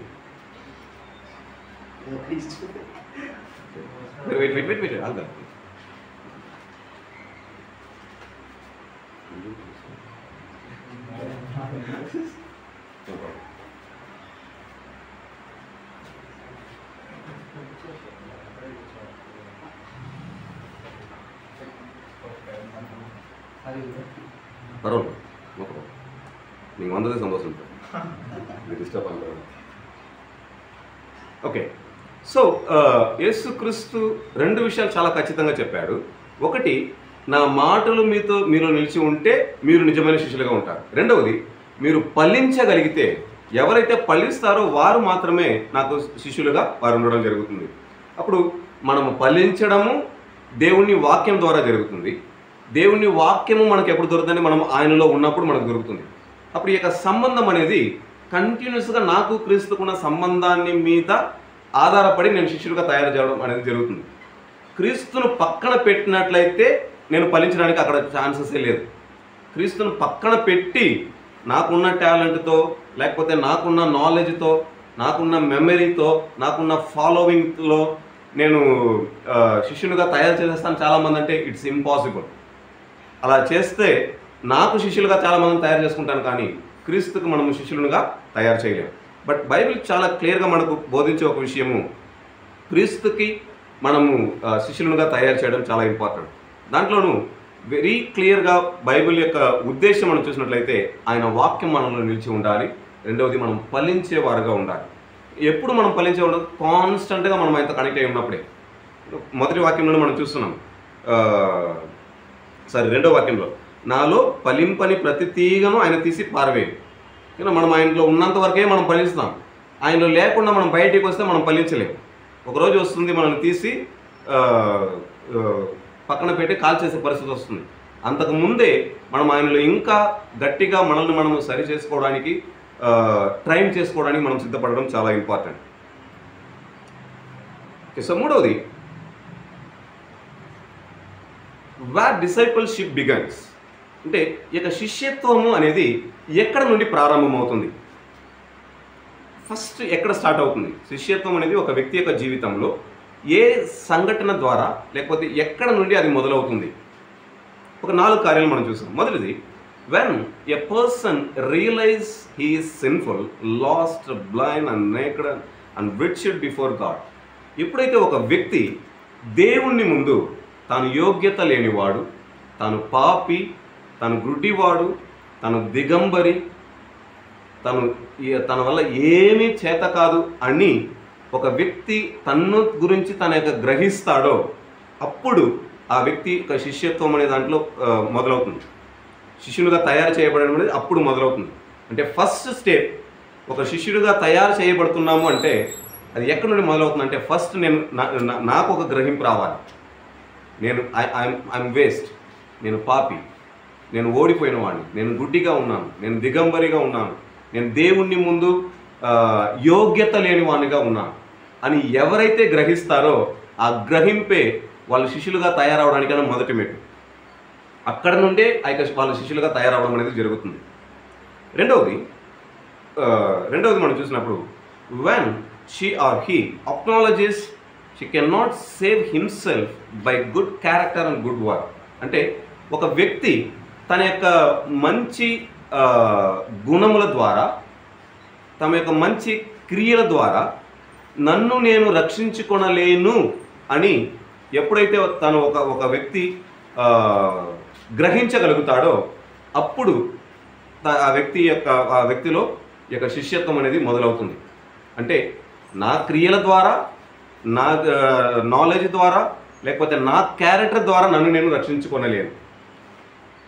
ఒకవేళ మనం చూడొచ్చు కొంతమంది యేసుక్రీస్తును అంగీకరించిన వాళ్ళు కూడా మనం చూసినట్టయితే కొంచెం చాలా సాఫ్ట్ క్యారెక్టర్ ఉంటారు, చాలా మంచి క్యారెక్టర్ ఉంటారు. అంత త్వరగా వాళ్ళు కోపపడరు, చాలా ఈజీగా క్షమిస్తారు, చాలా దయాల గుణం ఉంటుంది, చాలా ఓపికతో ఉంటారు. వాళ్ళని చూస్తే వాళ్ళలాగా మనం ఉంటే బాగుంటుంది అనే విధంగా ఉంటుంది. బట్ అలాంటి ఒక క్యారెక్టర్ నాలో ఉండడం వల్ల నాకు ఇలా క్యారెక్టర్ ఉంది కదా కాబట్టి నేను రక్షించబడుతున్నాను అని అనుకోలేము. ఓకేనా? ఏ ఒక్కరైతే నా క్యారెక్టర్ ద్వారా, నా క్రియల ద్వారా నేను రక్షించబడడానికి సాధ్యమే లేదు అని నమ్ముతారో అక్కడ నుండి ఏమవుతుందంటే ఈ యొక్క శిష్యులుగా తయారు చేయడం అనేది మొదలవుతుంది. మూడవది, when he believes that the Lord Jesus Christ died as his substitute on the cross. యేసుక్రీస్తు తనకు బదులుగా సిలువలో ఆయన మరణించాడు అని ఎప్పుడైతే మనం విశ్వసిస్తామో అప్పుడు మనం శిష్యులుగా తయారు చేయబడతాం.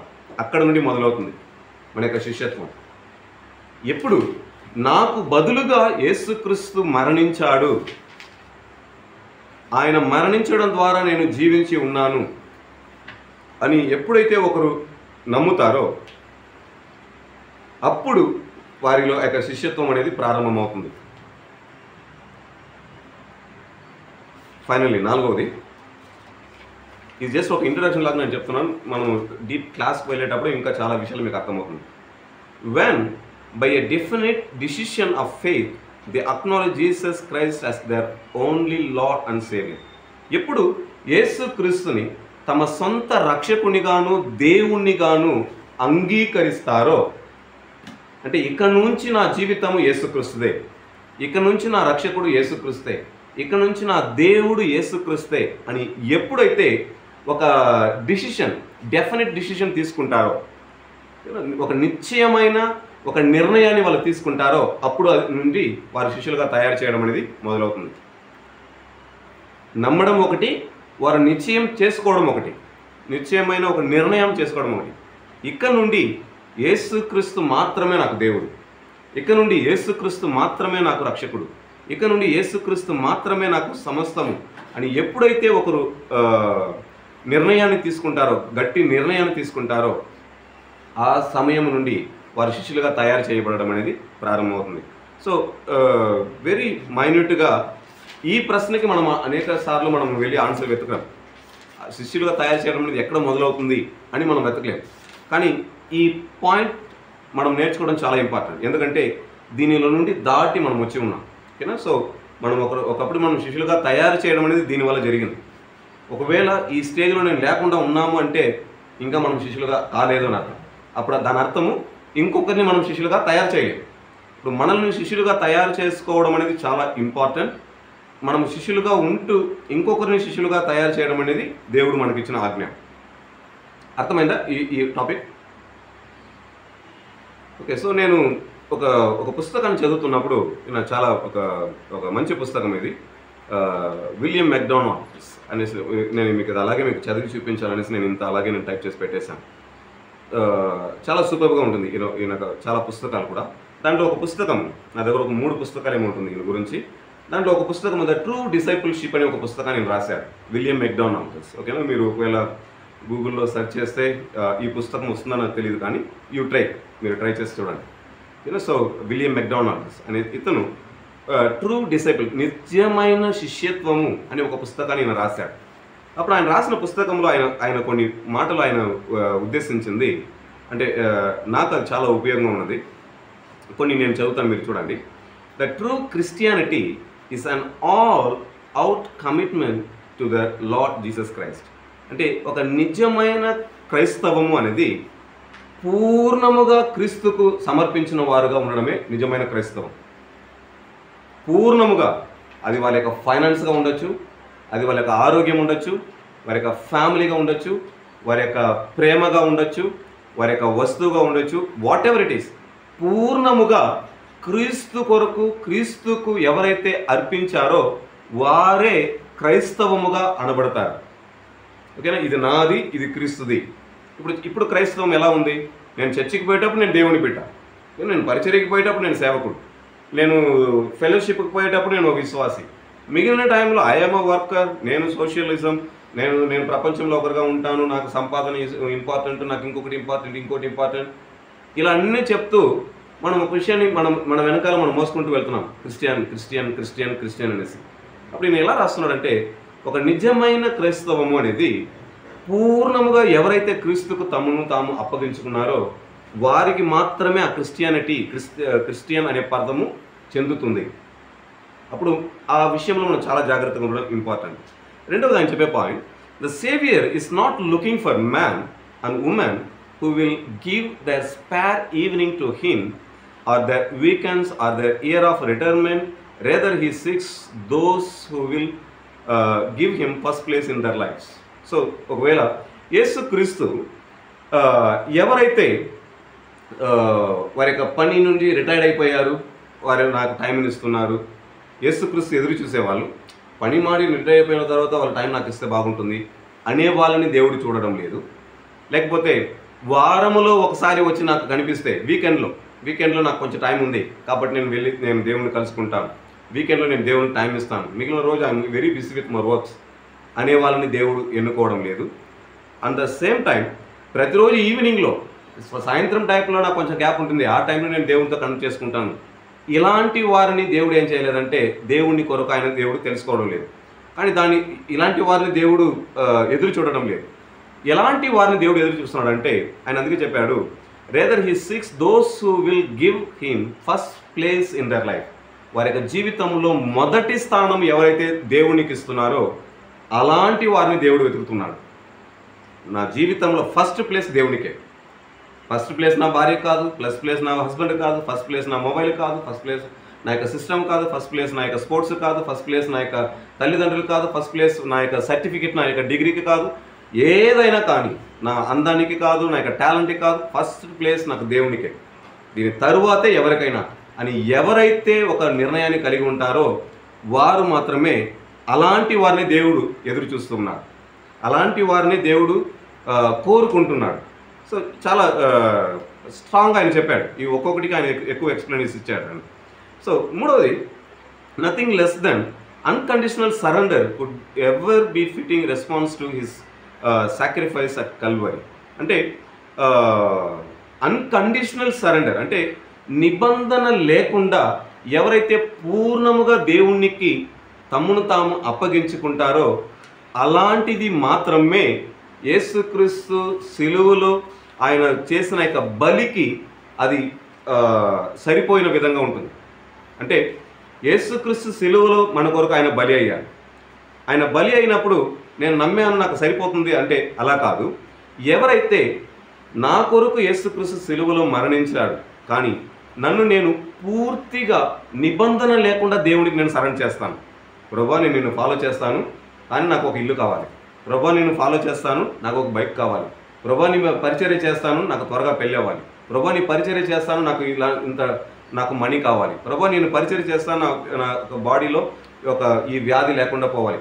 నిబంధనతో దేవునికి సరెండర్ అవ్వడం కాదు, ఎలాంటి నిబంధన లేకుండా నేను ఉన్న సిచ్యువేషన్లోనే, నేను గుడ్డిగా ఉంటే గుడ్డివాడిగానే, నేను బీదవాడిగా ఉంటే బీదవాడిగానే, నేను ఆకలి దప్పులతో ఒక రోజుకి ఒక పూటే అన్నం తినేయగలిగే పరిస్థితి ఉన్న ఆ పరిస్థితిలోనే, లేకపోతే అందరి చేత నేను నిందించబడిస్తూ ఉన్న స్థానంలో కూడా నేను ఈ నిందను మీరు తీసేస్తే నేను మిమ్మల్ని ఫాలో అవుతాను, ఏ పరిస్థితుల్లో నాకు కాకుండా వితౌట్ అన్కండిషనల్ సరెండర్ అంటే నిబంధన లేకుండా ఎవరైతే తమ్మును తాము దేవునికి అప్పగించుకుంటారో అలాంటి వారిని దేవుడు ఏం చేస్తున్నాడంటే ఆయన ఎదురు చూస్తూ ఉన్నాడు.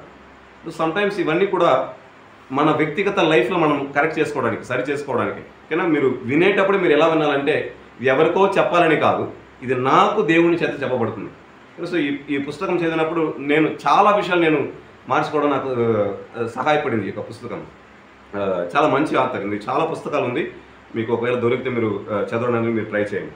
ఓకే, నాలుగవది, love so amazing so divine could never be satisfied with less than our souls our lives our all. అంటే దేవుని యొక్క ప్రేమ, దేవుని యొక్క దైవత్వము ఎప్పుడు కూడా మనం చేసే చిన్న చిన్న కార్యాలతో, లేకపోతే మన యొక్క ఆలోచనతో, లేకపోతే మన యొక్క క్రియలతో సరిపోయే ఒక విషయం కాదు. ఓకేనా? సో దేవుడు మన పట్ల చూపించిన ప్రేమ, దేవుడు మన పట్ల చూపించిన దైవత్వం అనేది మనం చేసే క్రియలతో దాన్ని సంతృప్తి నేను చేయలేను. దేవుడు నిజంగానే దేవుడు నా కొరకు దిగి వచ్చాడు కాబట్టి నేను దేవుని కొరకు నేను ఇది చేస్తున్నాను అని ఒక క్రియల చేత చేసేది కాదు. దేవుడు నిజంగానే ఆయన ఎక్కువ ప్రేమిస్తున్నాడు కాబట్టి నేను దేవుని ప్రేమిస్తున్నాను కాబట్టి ఇంత టైం నేను ఇస్తున్నాను అంటే నా యొక్క ఆలోచనకి లేకపోతే నా యొక్క యాక్టివిటీకి సంబంధించినది కాదు, నా యొక్క పూర్ణమైన జీవితానికి సంబంధించింది అనేది మనం గుర్తుపెట్టుకోవాలి. ఐదవది, the lord Jesus made straighten demands that all but overlooked in the days of luxury living.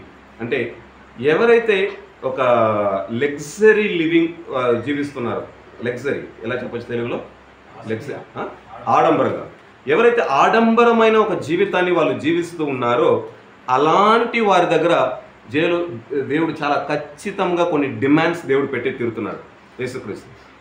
ఎందుకంటే మనం బైబిల్లో మనం చూస్తున్నాం, ఒక యవనస్తుడు యేసుక్రీస్తు వెళ్తూ ఉన్నప్పుడు అతను వస్తాడు, ప్రభువా నేను నిన్ను ఫాలో అవ్వాలి, నేను నిత్య జీవితాన్ని నేను పొందుకోవాలంటే నేను ఏం చేయాలి? దేవుడు చెప్తాడు, go and follow the 10 commandments, 10 ఆజ్ఞలు నువ్వు వెళ్ళి గైకొను.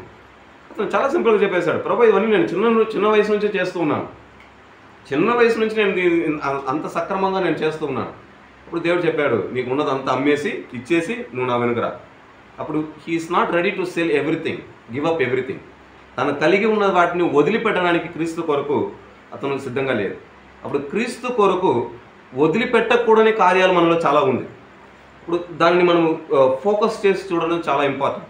అప్పుడు ఏది నాకు క్రీస్తుకు మధ్య డిస్టర్బ్గా ఉంది, అది మనిషి అయి ఉండొచ్చు, వస్తువు అయి ఉండొచ్చు, లేకపోతే డబ్బు అయి ఉండొచ్చు, ఇల్లు అయి ఉండొచ్చు, పదవి అయి ఉండొచ్చు, డిగ్రీ అయి ఉండొచ్చు, వాట్ ఎవర్ ఇట్ ఈస్, ఏది నాకు క్రీస్తుకు మధ్య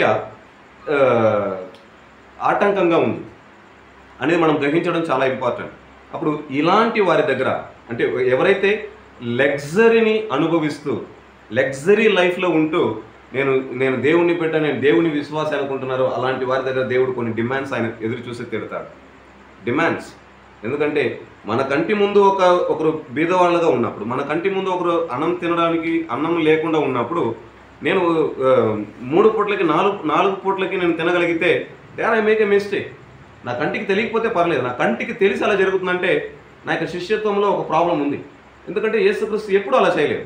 ఆయన చాలా క్లియర్గా చెప్పాడు, మీరు ఏం చేయండి, మీరు అడుగువానికి ఇవ్వండి, మీ దగ్గర 2 ఉంటేనే మీరు ఒకటి చేయండి. ఇది పాత నిబంధన బోధన కాదు, కొత్త నిబంధనలో క్రీస్తు తీసుకొచ్చిన బోధన. మీ దగ్గర 2 ఉంటేనే మీరు ఏం చేయండి, లేని వాళ్ళకి ఒకటి చేయండి. You don't store up your future things.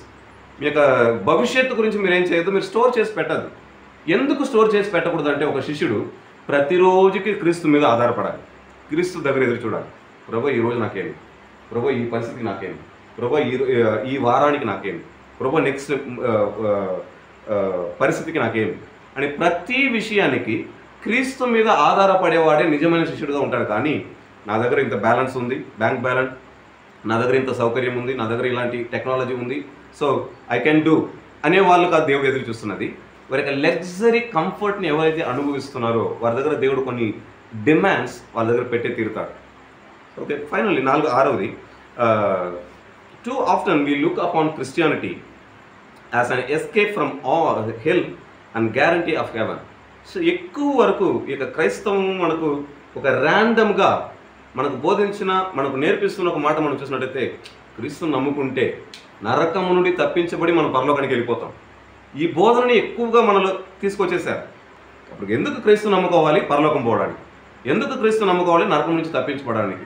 ఈ మాటలని ఎక్కువగా మనకు మైండ్లో, మన యొక్క హృదయంలో వారు అట్లా గట్టిగా విత్తేశారు. అంటే బియాండ్ దట్ నథింగ్ అనే విధంగా, మనం పరలోకం పోవడానికన్నా మించింది ఇంకేమీ లేదు. బట్ మోర్ దెన్ బైబిల్ మనకు బోధిస్తుంది. చాలామంది మనము దేవుడు ఎన్నుకున్న ప్రజలను, పర్టికులర్గా కొంతమంది మనుషులను మనం బైబిల్ గమనిస్తున్నట్లయితే వాళ్ళు ఈ భూమి మీదనే పరలోకాన్ని అనుభవించిన వాళ్ళగా మనం చూస్తున్నాం. కానీ ఈ భూమి మీదనే మోషే మనం చూస్తున్నాము, యేసుక్రీస్తు మనం చూస్తున్నాము, ఈవెన్ స్టీఫన్ను మనం చూస్తున్నాము, హేనోకును మనం చూస్తున్నాము, దానియేలును మనం చూస్తున్నాము, యెహెజ్కేలును మనం చూసాము, అదేవిధంగా పౌలుని మనం చూసాము, పేతురుని మనం చూసాము. సో వీరందరూ కూడా ఈ భూమి మీద నుండే పరలోకపు దర్శనాన్ని, పరలోకపు దేవుని సన్నిధిని వాళ్ళు అనుభవించగలిగారు. దీన్ని ఇంకోలాగా ఎలా చెప్పచ్చు అంటే, సమ్ ఆఫ్ దేమ్ తండ్రి అయిన దేవునితో వాళ్ళు మాట్లాడగలిగారు. సో దీనికి మించింది ఇంకేమీ లేదు. ఇప్పుడు దేవుడు అనుకుంటే పరలోకాన్ని నా దగ్గరకు ఆయన తీసుకొస్తాడు. నేనేదో పరలోకమునే లేదు. అప్పుడు నాకు మోటివ్ ఏదిగా ఉండాలి? దేవుని యొక్క ఉద్దేశాన్ని నెరవేర్చేవాడుగా ఉండాలి, దేవునితో సంబంధం కలిగిన వాడుగా ఉండాలి, నేను దేవుని యొక్క పోలికను కలిగిన వారుగా మనం ఉండాలి. ఇప్పుడు ఆ దేవుని పోలిక లేకపోతే మనం పరలోకం పోలేము. అప్పుడు దీని మీదే మనం ఫోకస్ చేసి నా యొక్క దేవునితో నాకున్న సంబంధం గురించిన టాపిక్ని మనం తక్కువ చేసేస్తాం. ఇక మన యొక్క ప్రీచింగ్లో, మన యొక్క బోధనలో కానీ, లేకపోతే మన యొక్క మినిస్ట్రీలో కానీ దీని గురించి ఎక్కువగా మనం మాట్లాడతాం. పరలోకం, నరకం మంచిదే, కానీ నాకు దేవునికి మధ్య ఉన్న సంబంధాన్ని గురించి మాట్లాడడం చాలా ఇంపార్టెంట్. దీనికే యేసుక్రీస్తు భూమి మీదకి వచ్చాడు. నన్ను చూచిన వాడు తండ్రిని చూచాడు. శిష్యులను తయారు చేసేటప్పుడు ఆయన ఎలా చేశాడు? నన్ను చూసే ప్రతి ఒక్కరు తండ్రిని చూస్తారు. నేను చెప్తున్నది నా అంతటా నేనే చెప్పలేదు, ఏదైతే నాకు చెప్పబడిందో నేను వాటిని మీకు చెప్తున్నాను. ఐడియా ఉందా? యోహాను సువార్తలో 14వ అధ్యాయంలో అని చెప్పమాట, నా అంతటా ఏది నేను మాట్లాడలేదు, నేను ఏదైతే చూశాను, ఏదైతే విన్నాను, ఏదైతే నాకు చెప్పబడిందో వాటినే నేను మీకు చెప్తున్నాను. ఇప్పుడు Jesus Christ was very clear when he's making disciple. శిష్యులుగా యేసుక్రీస్తు తయారు చేసేటప్పుడు ఆయన చాలా క్లియర్గా ఉన్నాడు. తండ్రి చేత ఏదైతే ఉద్దేశించబడి ఆయన పంపించబడ్డాడో అదే కార్యాన్ని చేశాడు. దాని యొక్క ఫైనల్, నన్ను చూచిన వారు తండ్రిని చూస్తారు. తండ్రితో సంబంధాన్ని కలిగి ఉండడం చాలా ఇంపార్టెంట్. అప్పుడు క్రీస్తుతో మనం సంబంధం లేకుండా, సహవాసం లేకుండా, ఆ యొక్క దగ్గరి, ఆ యొక్క ఇంగ్లీష్లో ఇంటిమసీ విత్ గాడ్ అనే మాట, మీరు దాన్ని రాసి పెట్టండి, intimacy with God. So intimacy అంటే దేవునికి దగ్గరగా జీవించడం. అంటే ఆ వర్డ్ ఎలా ఉపయోగించబడుతుందంటే, భార్యాభర్తలు ఇద్దరు ఏక శరీరము అనే మాట బైబిల్ చెప్తుంది. అర్థమవుతుందా? భార్యాభర్తలు ఇద్దరు పెళ్ళైన తర్వాత వాళ్ళు ఏం చేస్తారంటే వాళ్ళు ఏక శరీరంగా ఉంటారు. అంటే వారు ఎవరిని విడదలేరు, they are both are one. వాళ్ళిద్దరూ ఒకరుగా వారు ఉంటారు. అప్పుడు ఇంటిమసీ అనేది దానికి మించినది. ఒకవేళ భార్యాభర్తలు కూడా కొంచెం దూరం వెళ్ళొచ్చు, ఒకవేళ దాంట్లో నుంచి దూరం వెళ్ళొచ్చు, కానీ ఎవరైతే దేవునితో దగ్గర ఉంటారో ఆ బంధం అనేది విడిపోదు. సో కోపపడినా విడిపోదు, దేవుడు శిక్షణ ఇచ్చినా విడిపోదు, దేవుడు వ్యాధిని అనుమతించినా విడిపోదు, దేవుడు ఒక కొరతను మనలో పెట్టినా విడిపోదు. ఏదైనా కానీ కొరతలను చూసుకొని, హెచ్చు తగ్గులను చూసుకొని ఆ యొక్క సంబంధం కలిగి ఉండదు. కానీ డైరెక్ట్గా ప్రతిరోజు దేవునితో యొక్క సంబంధాన్ని అది ఏం చేస్తుందంటే అది టేస్ట్ చేస్తూ ఉంటుంది. ఆ వర్డ్ చాలా ఇంపార్టెంట్, టేస్ట్ చేస్తూ ఉంటుంది. అందుకే దావీదు చెప్పారు, యెహోవా ఉత్తముడని మీరు రుచి చూచి తెలుసుకోండి. అప్పుడు ఆ రుచి చూడడం ఎప్పుడు జరుగుతుందంటే మనం దేవునితో ఎంత ఎక్కువగా సంబంధం కలిగి ఉంటామో అంత ఎక్కువగా జరుగుతుంది. Okay, so finally beyond that we feel that we have every right to enjoy and the best that the life as offer. మనకు ఏదైతే జీవితం ఇవ్వబడిందో ఆ జీవితాన్ని మనము చాలా ఎంజాయ్ చేస్తూ మనము చాలా సంతోషంగా మనం అనుభవిస్తాం అనే ఒక ఆలోచనకి మనం వచ్చేసాం. సో దేవుడు నాకు అన్నీ ఇచ్చాడు, దేవుడు నమ్ముకున్నాను, దేవుడు నాకు బిల్డింగ్ ఇచ్చాడు, దేవుడు నమ్ముకున్నాను నాకు కార్ ఇచ్చాడు, దేవుడు నమ్ముకున్నాను నాకు అన్ని ఇలా ఇచ్చాడు, కాబట్టి లెట్స్ ఎంజాయ్, దీన్ని మనం ఎంజాయ్ చేసుకుంటాం అనే ఒక స్టేజ్కి మనం వెళ్ళిపోవడం జరుగుతుంది. We know that there are those strong verses on discipleship in the Bible, but we have difficulty reconciling them with our idea of what Christianity should be. అంటే బైబిల్ ఈ శిష్యులుగా తయారు చేయడం అనే మాట గురించి, ఈ శిష్యుడు అనే మాట గురించి ఎక్కువగా డీప్గా ఫోకస్ చేసి చెప్పబడింది. ఏ కార్యాలకు ఎలా చెప్పబడినా కానీ ఈ శిష్యులుగా తయారు చేయడము అనే విషయాల గురించి చాలా స్ట్రాంగ్ వర్సెస్ మనకు ఇవ్వబడింది, చాలా ప్రధానమైన వాక్యాలు మనకు ఇవ్వబడింది. దానికి కారణం ఏంటంటే మనము క్రీస్తుని ఫాలో చేయగలిగే శిష్యులుగా మనం తయారవ్వాలి. మీరు నన్ను వెంబడించుడి, ఎప్పుడైతే ఆ మాట పేతురుని చెప్పాడో అప్పటి నుండి వారు శిష్యులు అయ్యారు. నేను చెప్పాము గ్రీక్లో దాని అర్థం ఏంటి? The follower. ఓకేనా? So pupil, the follower of teacher. యేసుక్రీస్తు చెప్పాడు పేతురుని చూసి నువ్వు నన్ను వెంబడించు అని వెంటనే వెంబడించాడు. ఏ ప్రశ్న లేదు, వాట్ నెక్స్ట్ అనే ఆన్సర్ లేదు, ఏ కన్ఫ్యూషన్ ఏది ఉన్నా కానీ ఉన్నది ఉన్నట్లు అలాగే వదిలిపెట్టేసి తమ వాళ్ళను అలాగే వదిలిపెట్టేసి ఏం చేస్తారంటే వాళ్ళు వెళ్ళిపోయారు. సో పూర్తిగా దేవునికి వాళ్ళు అప్పగించుకొని దేవుని ఫాలో చేయడం. సో ఫైనలీ ఈ శిష్యత్వం గురించిన బోధనను మనం అర్థం చేసుకోవడం అనేది చాలా డిఫికల్ట్ స్టేజ్లో తీసుకొని వెళ్ళి మనం పెట్టేశాం. చాలా డిఫికల్ట్ స్టేజ్లో పెట్టేశాం. ఇప్పుడే మనం ఈ టాపిక్ మాట్లాడేటప్పుడే ఏదో కొంచెం చాలా ఇండిఫరెంట్గా ఉందే, యూజువల్గా మనం మాట్లాడే విధంగా లేదే అనే విధంగా అనిపిస్తుంది. ఎందుకు అలా అనిపిస్తుంది అంటే ఈ టాపిక్ని మనం అంత దూరం తీసుకొని వెళ్ళి పెట్టేశాం. దీని గురించిన కేర్ లేకపోతే దీని గురించిన ఇంపార్టెన్స్ని అంత దూరం మనం పెట్టేశాం. కానీ బైబిల్ దీని ఆపోజిట్గా ఇదే నాకు ప్రధానం అనే విధంగా బైబిల్ మనకు ఏర్పాటు చేయబడింది. బట్ ద బ్లడ్ ఫైనల్గా ఆయన చెప్పే మాట, but the blood sweat tears should characterise the life of follower of Christ someone who sees remote and the heart to grasp. అంటే చాలా కష్టంగా ఉంటుంది గ్రహించడానికి.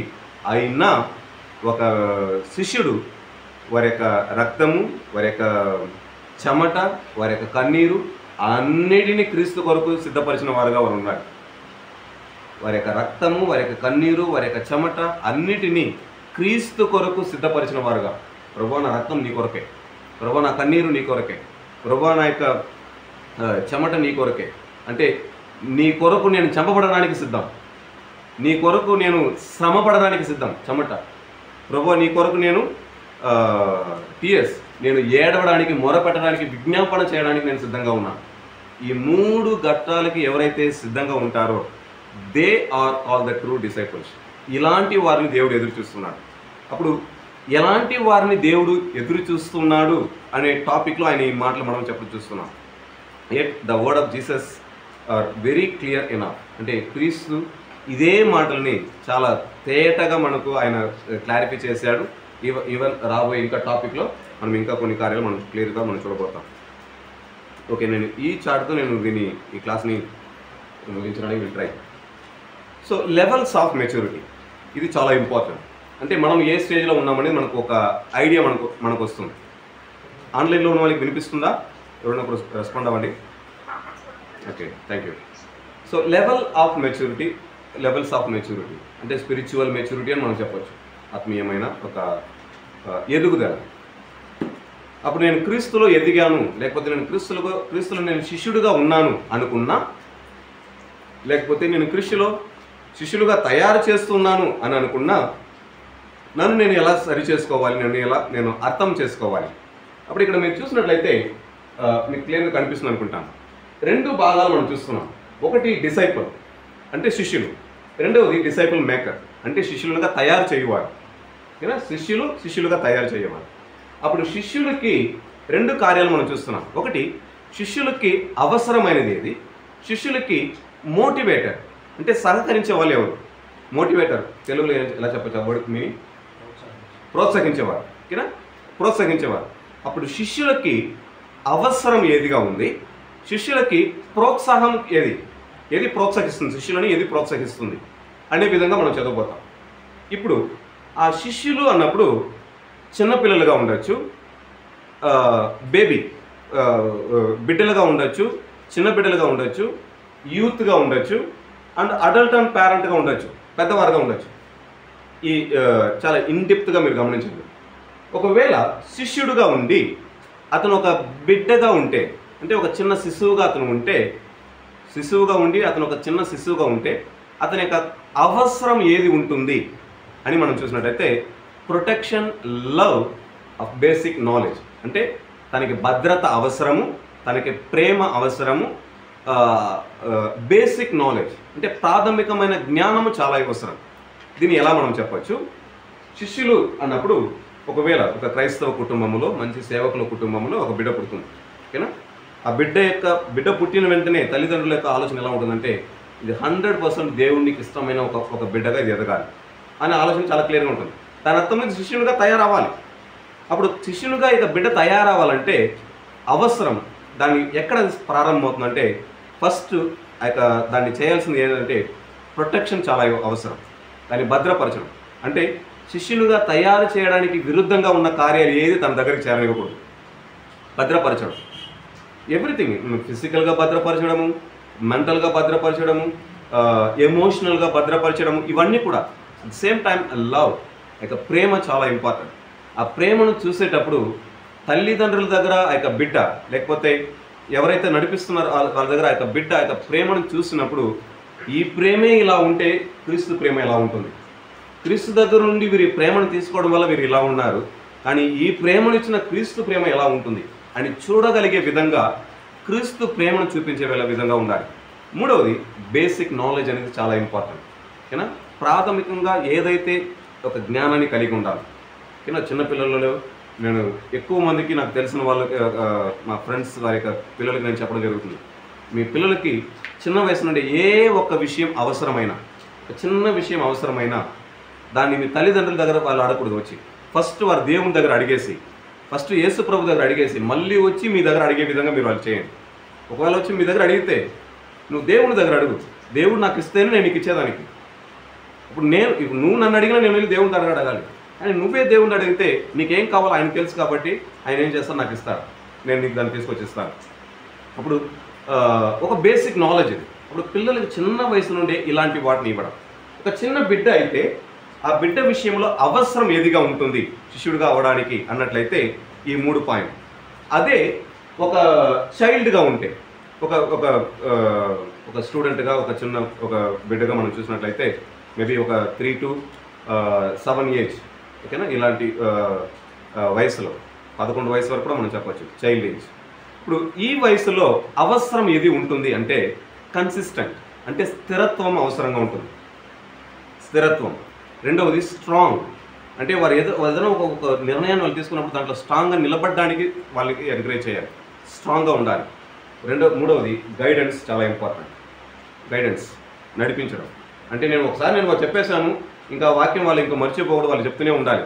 నో, వాళ్ళు మర్చిపోతారు, మళ్ళీ మనం చెప్పాలి. వాళ్ళు మిస్ అవుతారు, మళ్ళీ మనం నడిపించాలి. వాళ్ళు మర్చిపోతారు, మళ్ళీ మనం సహకరించాలి. అప్పుడు గైడెన్స్ అనేది అతనికి అవసరం పడుతూనే ఉంటుంది. అప్పుడు ఒకవేళ మనం శిష్యులుగా ఉన్నా ఈ 4 కేటగిరీలో ఎక్కడో ఒక కేటగిరీలో మనం ఉంటాం, మన యొక్క అవసరత ఉంది. ఒకవేళ యూత్ దగ్గరికి మనం వచ్చినప్పుడు యూత్ యొక్క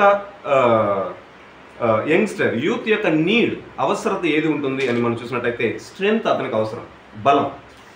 బలం అనేది ఏదో ఫిజికల్ బలం గురించి మాట్లాడలేదు, అన్నిటినీ తట్టుకోగలిగే ఒక బలం. ఏ పరిస్థితి అయినా కానీ తట్టుకొని చాలా బలంగా, బలంగా నిలబడడం.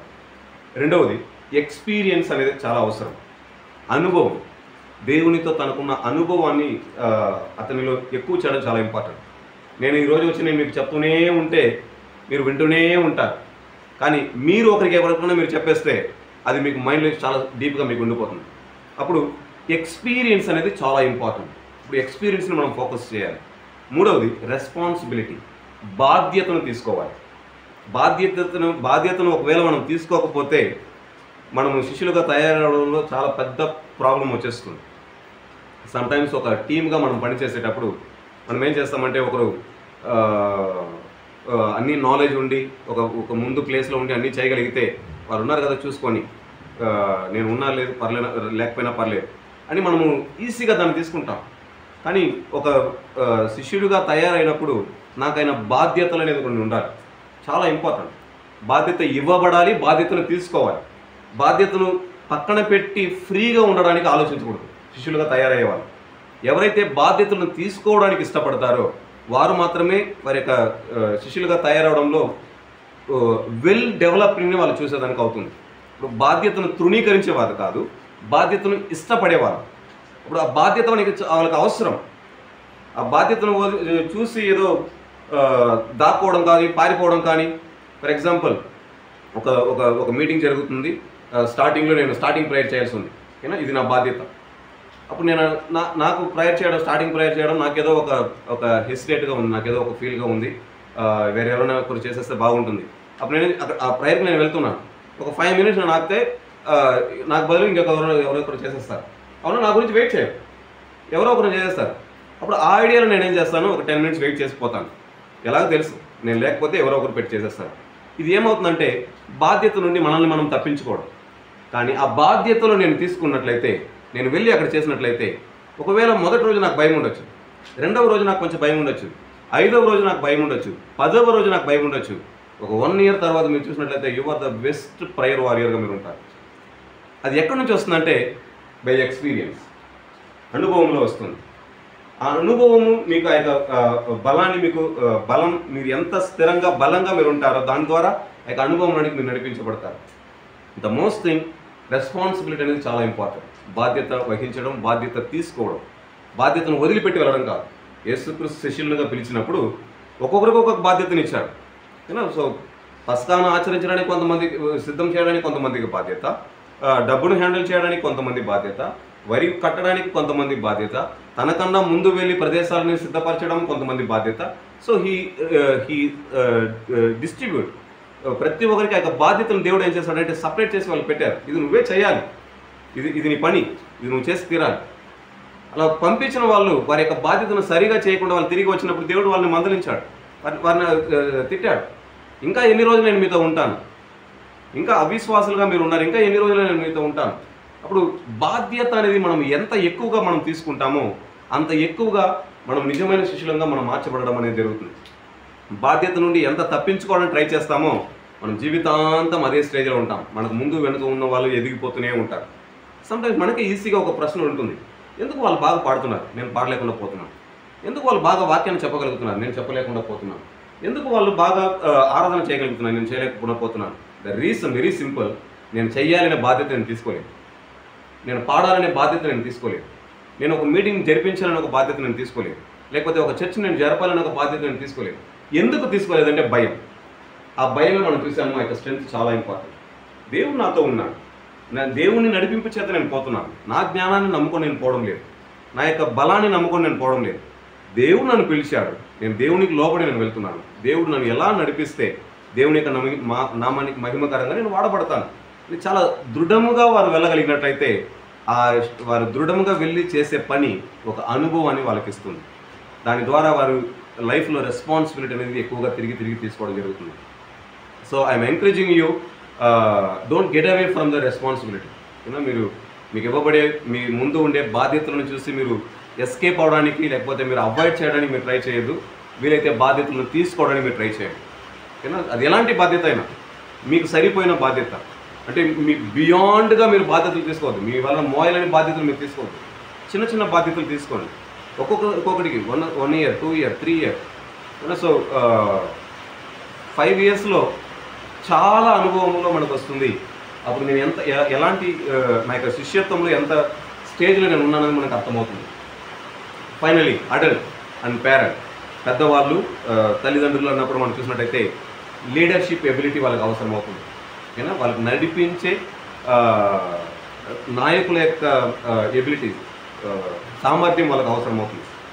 నాయకుల యొక్క సామర్థ్యం వాళ్ళకి అవసరం. ఎందుకంటే ఇక మీద వాళ్ళు ఏం చేయాలంటే వాళ్ళు వెళ్ళి చేసేది కాదు, అనేక మందిని చెప్పడానికి ఆయన లీడర్షిప్ ఎబిలిటీ వాళ్ళకి రావాలి. అప్పుడు లీడర్షిప్ ఎబిలిటీ రావాలంటే ఇవన్నిటిలో వాళ్ళు ఎదిగి ఉండాలి. మనం అందరూ ఇదే విధంగా యంగ్స్టర్గానే మనం కాలకాలం ఉండలేము, అవునా? చాలా త్వరగా ఒక 10 సంవత్సరాలు, 15 సంవత్సరాలు, 20 సంవత్సరాలు మనం పెద్దవారు అయిపోతాం. పెద్దవారు అయిపోయిన తర్వాత మనం చేసేది ఏమంటే, ఇప్పుడు మనం ఏదైతే స్ట్రాంగ్గా నిలబడ్డామో, ఏదైతే మనము అనుభవించామో, ఏదైతే మనము బాధ్యతగా తీసుకున్నామో అవన్నిటిని మనం ఏం చేస్తామంటే నెక్స్ట్ తరానికి మనం ఏం చేస్తాము, ఒక లీడర్షిప్ ఎబిలిటీగా మనం నిలబడతాం. నువ్వు ఇలా చెయ్యి, నీ వల్ల అవుతుంది, ఇది నువ్వు చేయగలుగుతావు, ఇది నీ వల్ల జరుగుతుంది. ఎందుకంటే ఈ పరిస్థితి నేను దాటుకుంటూ వచ్చాను, ఇది నీకు ఇలా జరిగినప్పుడు నువ్వు ఇలా చెయ్యి, ఇది నీకు సరిపోతుంది. నీకు ప్రార్థన చేయడం తెలియడం లేదా, అప్పుడు ఇలాంటి పదాలు వాడు, నువ్వు సపరేట్గా ఇలా చేసి చూడు. అప్పుడు ఒక లీడర్షిప్ ఎబిలిటీని వాళ్ళు కలిగి ఉండడం, సామర్థ్యత, సరైన విధంగా నడిపించడం. నాకు ఇష్టమైన విధంగా నేను నడిపించడం కాదు, నువ్వు నడిపించబడడానికి నా వలన అయిన సహకారం నేను నీకు ఇవ్వడం. రెండవది కన్సిస్టెంట్, స్థిరత్వం. ఒకసారి ఒక నిర్ణయాన్ని వాళ్ళు తీసుకున్నట్లయితే ఆ నిర్ణయంలో వాళ్ళు చాలా స్థిరంగా వాళ్ళు ఉండడం చాలా ఇంపార్టెంట్. కానీ మళ్ళీ మాట మార్చి ఇలా కొంతమంది సేవలు మనం చూడవచ్చు. ఒక్కొక్క వారం ఒక్కొక్క విషయాన్ని చెప్తూ, ఒక్కొక్క వారం ఒక్కొక్క కొత్త ప్లాన్లు తీసుకొని ఇలా చేసే వాళ్ళు ఉంటారు. బట్ స్థిరత్వంగా కలిగి ఉండడం చాలా ఇంపార్టెంట్. మూడవది సెల్ఫ్ డిసిప్లైన్. అంటే డిసిప్లైన్ ఎలా చెప్పచ్చు, క్రమశిక్షణ. ఓకేనా? స్వయ క్రమశిక్షణ చాలా ఇంపార్టెంట్. అక్కడ note the point, self discipline, స్వయ క్రమశిక్షణ. అంటే నన్ను నేను క్రమశిక్షణ పరచుకోవడం. కానీ మనము ర్యాండమ్గానే చిన్న వయసు నుండి లేకపోతే ఒక యూత్ నుండి మనం ఎలా చేస్తామంటే ఇంకొకరిలో క్రమశిక్షణ చూడాలని మనం ట్రై చేస్తాం, కానీ మనము క్రమశిక్షణలో మార్చాలని, క్రమశిక్షణలో ఎదగాలని మనం ట్రై చేయలేం. బట్ అది వెరీ వెరీ చాలా ఇంపార్టెంట్. సెల్ఫ్ డిసిప్లైన్ని మనము అనేది మనకు చాలా అవసరత గురించి మనం మాట్లాడుతున్నాం. ఓకేనా?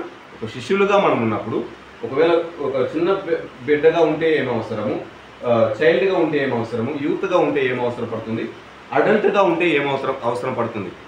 ఫైనలీ స్పిరిచువల్లీ రీప్రొడ్యూసింగ్ అంటే ఆత్మీయంగా ఫలించువారుగా వారు ఉండాలి. ఆత్మీయంగా ఫలమును ఫలించువారుగా వారు ఉండడం చాలా ఇంపార్టెంట్. ఆత్మీయమైన ఫలమును ఫలించడం వాళ్ళకి అవసరంగా ఉంది. ఓకే, అదే డిసైపుల్గా మనం ఉంటే మనకు మోటివేటర్ అంటే మనల్ని ప్రోత్సాహపరిచే వాళ్ళు ఎవరు? అప్పుడు మనకు ప్రోత్సాహం ఎక్కడి నుండి వస్తుంది? ఒకవేళ చిన్న బిడ్డగా ఉంటే ఆ ప్రోత్సాహం చిన్న బిడ్డకి మోటివేటర్ ఎవరుగా ఉంటారు అని చూసినట్టయితే ఈ స్పిరిచువల్ అట్మాస్ఫియర్ అంటే ఆత్మీయమైన పరిస్థితి, ఆత్మీయమైన పరిస్థితి ఏర్పాటు చేయడమే అతని ఆ చిన్న బిడ్డకి మోటివేటర్. అంటే ఒక చిన్న బిడ్డని దేవుని ఎదగడానికి నేను సహకరించాలి అనుకున్నప్పుడు రోజు సినిమా పాటలు లేకపోతే టీవీలో సీరియల్స్లు ఇవి అవి అన్నీ చూపిస్తూ ఉంటే ఆ బిడ్డ దేంట్లో ఎదుగుతుంది? సినిమా పాటలోనే ఎదుగుతుంది. అప్పుడు నేను ఒక స్పిరిచువల్ అట్మాస్ఫియర్ ఆత్మీయమైన ఒక పరిస్థితిని అక్కడ ఏర్పాటు చేసి ఇవ్వగలిగితే అప్పుడు ఆత్మీయమైన పరిస్థితి చాలా ఇంపార్టెంట్. ఒకవేళ చైల్డ్గా ఉంటే వారికి మోటివేట్ ఎవరంటే ఈస్ డిసిప్లైన్ అంటే వారిని క్రమశిక్షణలో నడిపేవారు వారికి చాలా అవసరం. తల్లిగా ఉండొచ్చు, తండ్రిగా ఉండొచ్చు, లేకపోతే ఒక సండే క్లాస్ టీచర్గా ఉండొచ్చు, బీబీఎస్ టీచర్గా ఉండొచ్చు, లేకపోతే ఒక బ్రదర్గా ఉండొచ్చు, ఎవరైనా ఉండొచ్చు. తనను క్రమశిక్షణలో నడిపేవారు వారికి మోటివేటర్గా వారు ఉంటారు. అంటే ప్రతి అడుగులో నువ్వు ఇలా చేయొద్దు, ఇలా చేయకూడదు, ఇలా చేయాలి అనేవారు వారికి మోటివేటర్గా ఉంటారు. యూత్గా ఉన్నప్పుడు మనం చూసినట్టయితే ప్రత్యేకంగా వెరీ సింపుల్ హిమ్సెల్ఫ్ అంటే తనకు తానే మోటివేట్ చేసుకోవాలి by the word of God. దేవుని వాక్యము చేత తనకు తానే మోటివేట్ చేసుకోవాలి. సమ్టైమ్స్ మనం ఈజీగా ఏదైనా ఒక విషయం జరిగినప్పుడు మనము కృంగిపోతాం. నేను ఈ మీటింగ్కి వెళ్ళాను, వారు నన్ను పలకరించలేదు, నేను ఈ ప్రోగ్రామ్కి వెళ్ళాను, నాకు వాళ్ళ అవకాశం ఇవ్వలేదు, లేకపోతే నేను ఇంత గొప్ప నేను కష్టపడి నేను పని చేశాను, వాళ్ళు నన్ను అప్రిషియేట్ చేయలేదు, నా గురించి గొప్పగా మాట్లాడలేదు, లేకపోతే నాకు షాల్వ వేసి నాకు వాళ్ళు మాల వేయలేదు. ఇలాంటి వాటిని తీసుకొని మనం ఏం చేస్తామంటే సమ్టైమ్స్ మనం కృంగిపోవడం జరుగుతుంది. బట్ ఒక యూత్ఫుల్ ఏజ్లో మనం శిష్యులుగా తయారయ్యేటప్పుడు మనకైన మోటివేటర్ ఎవరంటే మనమే. వాక్యం చేత మనమే మోటివేట్ చేసుకోవడం చాలా ఇంపార్టెంట్. ఎవరో మనల్ని మోటివేట్ చేస్తారు, లేకపోతే ఎవరో మనల్ని సర్ది చెప్తారు, లేకపోతే ఎవరో మనల్ని బుజ్జగిస్తారు అని వెయిట్ చేయకూడదు. దేవుని వాక్యం చేత ఒక ప్లేస్లో నాకు నింద వచ్చిందా, వాక్యం చేత నేనేం చేశాను, నేను సరి చేసుకోవాలి, ఆదరణ పొందుకోవాలి. ఒక ప్లేస్లో నాకు గర్వంగా ఉప్పొంగిపోయే విధంగా నాకు ఒక మాటలు వచ్చిందా, వెంటనే వాక్యం దగ్గర వచ్చి నేను సరి చేసుకోవాలి. ఇప్పుడు ప్లస్ ఆర్ మైనస్, నెగిటివ్గా ఉన్నా పాజిటివ్గా ఉన్నా ఏదైనా కానీ ఒక యూత్ఫుల్ ఏజ్లో ఒక శిష్యునికి మోటివేటర్ ఎవరంటే వాళ్ళే మోటివేటర్గా ఉండాలి. వాక్య అనుసారంగా, వాక్యాన్ని ఉద్దేశించి, వాక్యం మూలంగా. Finally adult and parent. So ఇది చాలా ముఖ్యమైన ఒక టేబుల్ ఓకేనా. మీరు చాలా రోజుల ముందు మేబీ ఒక 3-4 ఇయర్స్ బ్యాక్ 2017లో ఒక ఆర్సీ చర్చ్ రోమన్ క్యాథలిక్లో ఒక బైబిల్ స్టడీలో నేను టీచ్ చేశాను. 2 days టీచ్ చేశాను. ఇది ఒకటి మీకు ఒక 15 minutesలో మీకు చెప్తున్నాను. సో దీని వెనుక ప్రతి వాటిని నేను రెఫరెన్స్ యూజ్ చేసి నేను మీకు చెప్పాను కాబట్టి అది 2 days చేయగలిగింది. But very very important. So డిసైపుల్గా మనం శిష్యులుగా ఉన్నప్పుడు అడల్ట్గా ఉంటే మనకు ఎవరు మోటివేటర్ అంటే గాడ్ ఆన్ ద మినిస్ట్రీ. దేవుడే వారికి మోటివేటర్గా ఉంటాడు. రెండవది వారి యొక్క పరిచర్య వారికి మోటివేటర్గా ఉంటుంది, వారిని ప్రోత్సహిస్తూ ఉంటుంది. వారు చేస్తున్న పరిచర్య ఓకే, ఎన్నో పరిచర్య చేస్తాం, ఎన్నో నిందలు అనుభవించాం, కొన్ని ప్లస్ అయింది, కొన్ని మైనస్ అయింది, బట్ మనం పరిగెత్తుతూనే ఉంటాం, చేస్తూనే ఉంటాం. రెండవది దేవుడు వాళ్ళని మోటివేట్ చేస్తూనే ఉంటారు. నువ్వు జరిగింది చూసి, నీకు వచ్చిన అవమానాలు చూసి, లేకపోతే నీకు వచ్చిన బాధలు చూసి, నీకు వచ్చిన లోపమును చూసి నువ్వు కృంగిపోవద్దు. You just go away.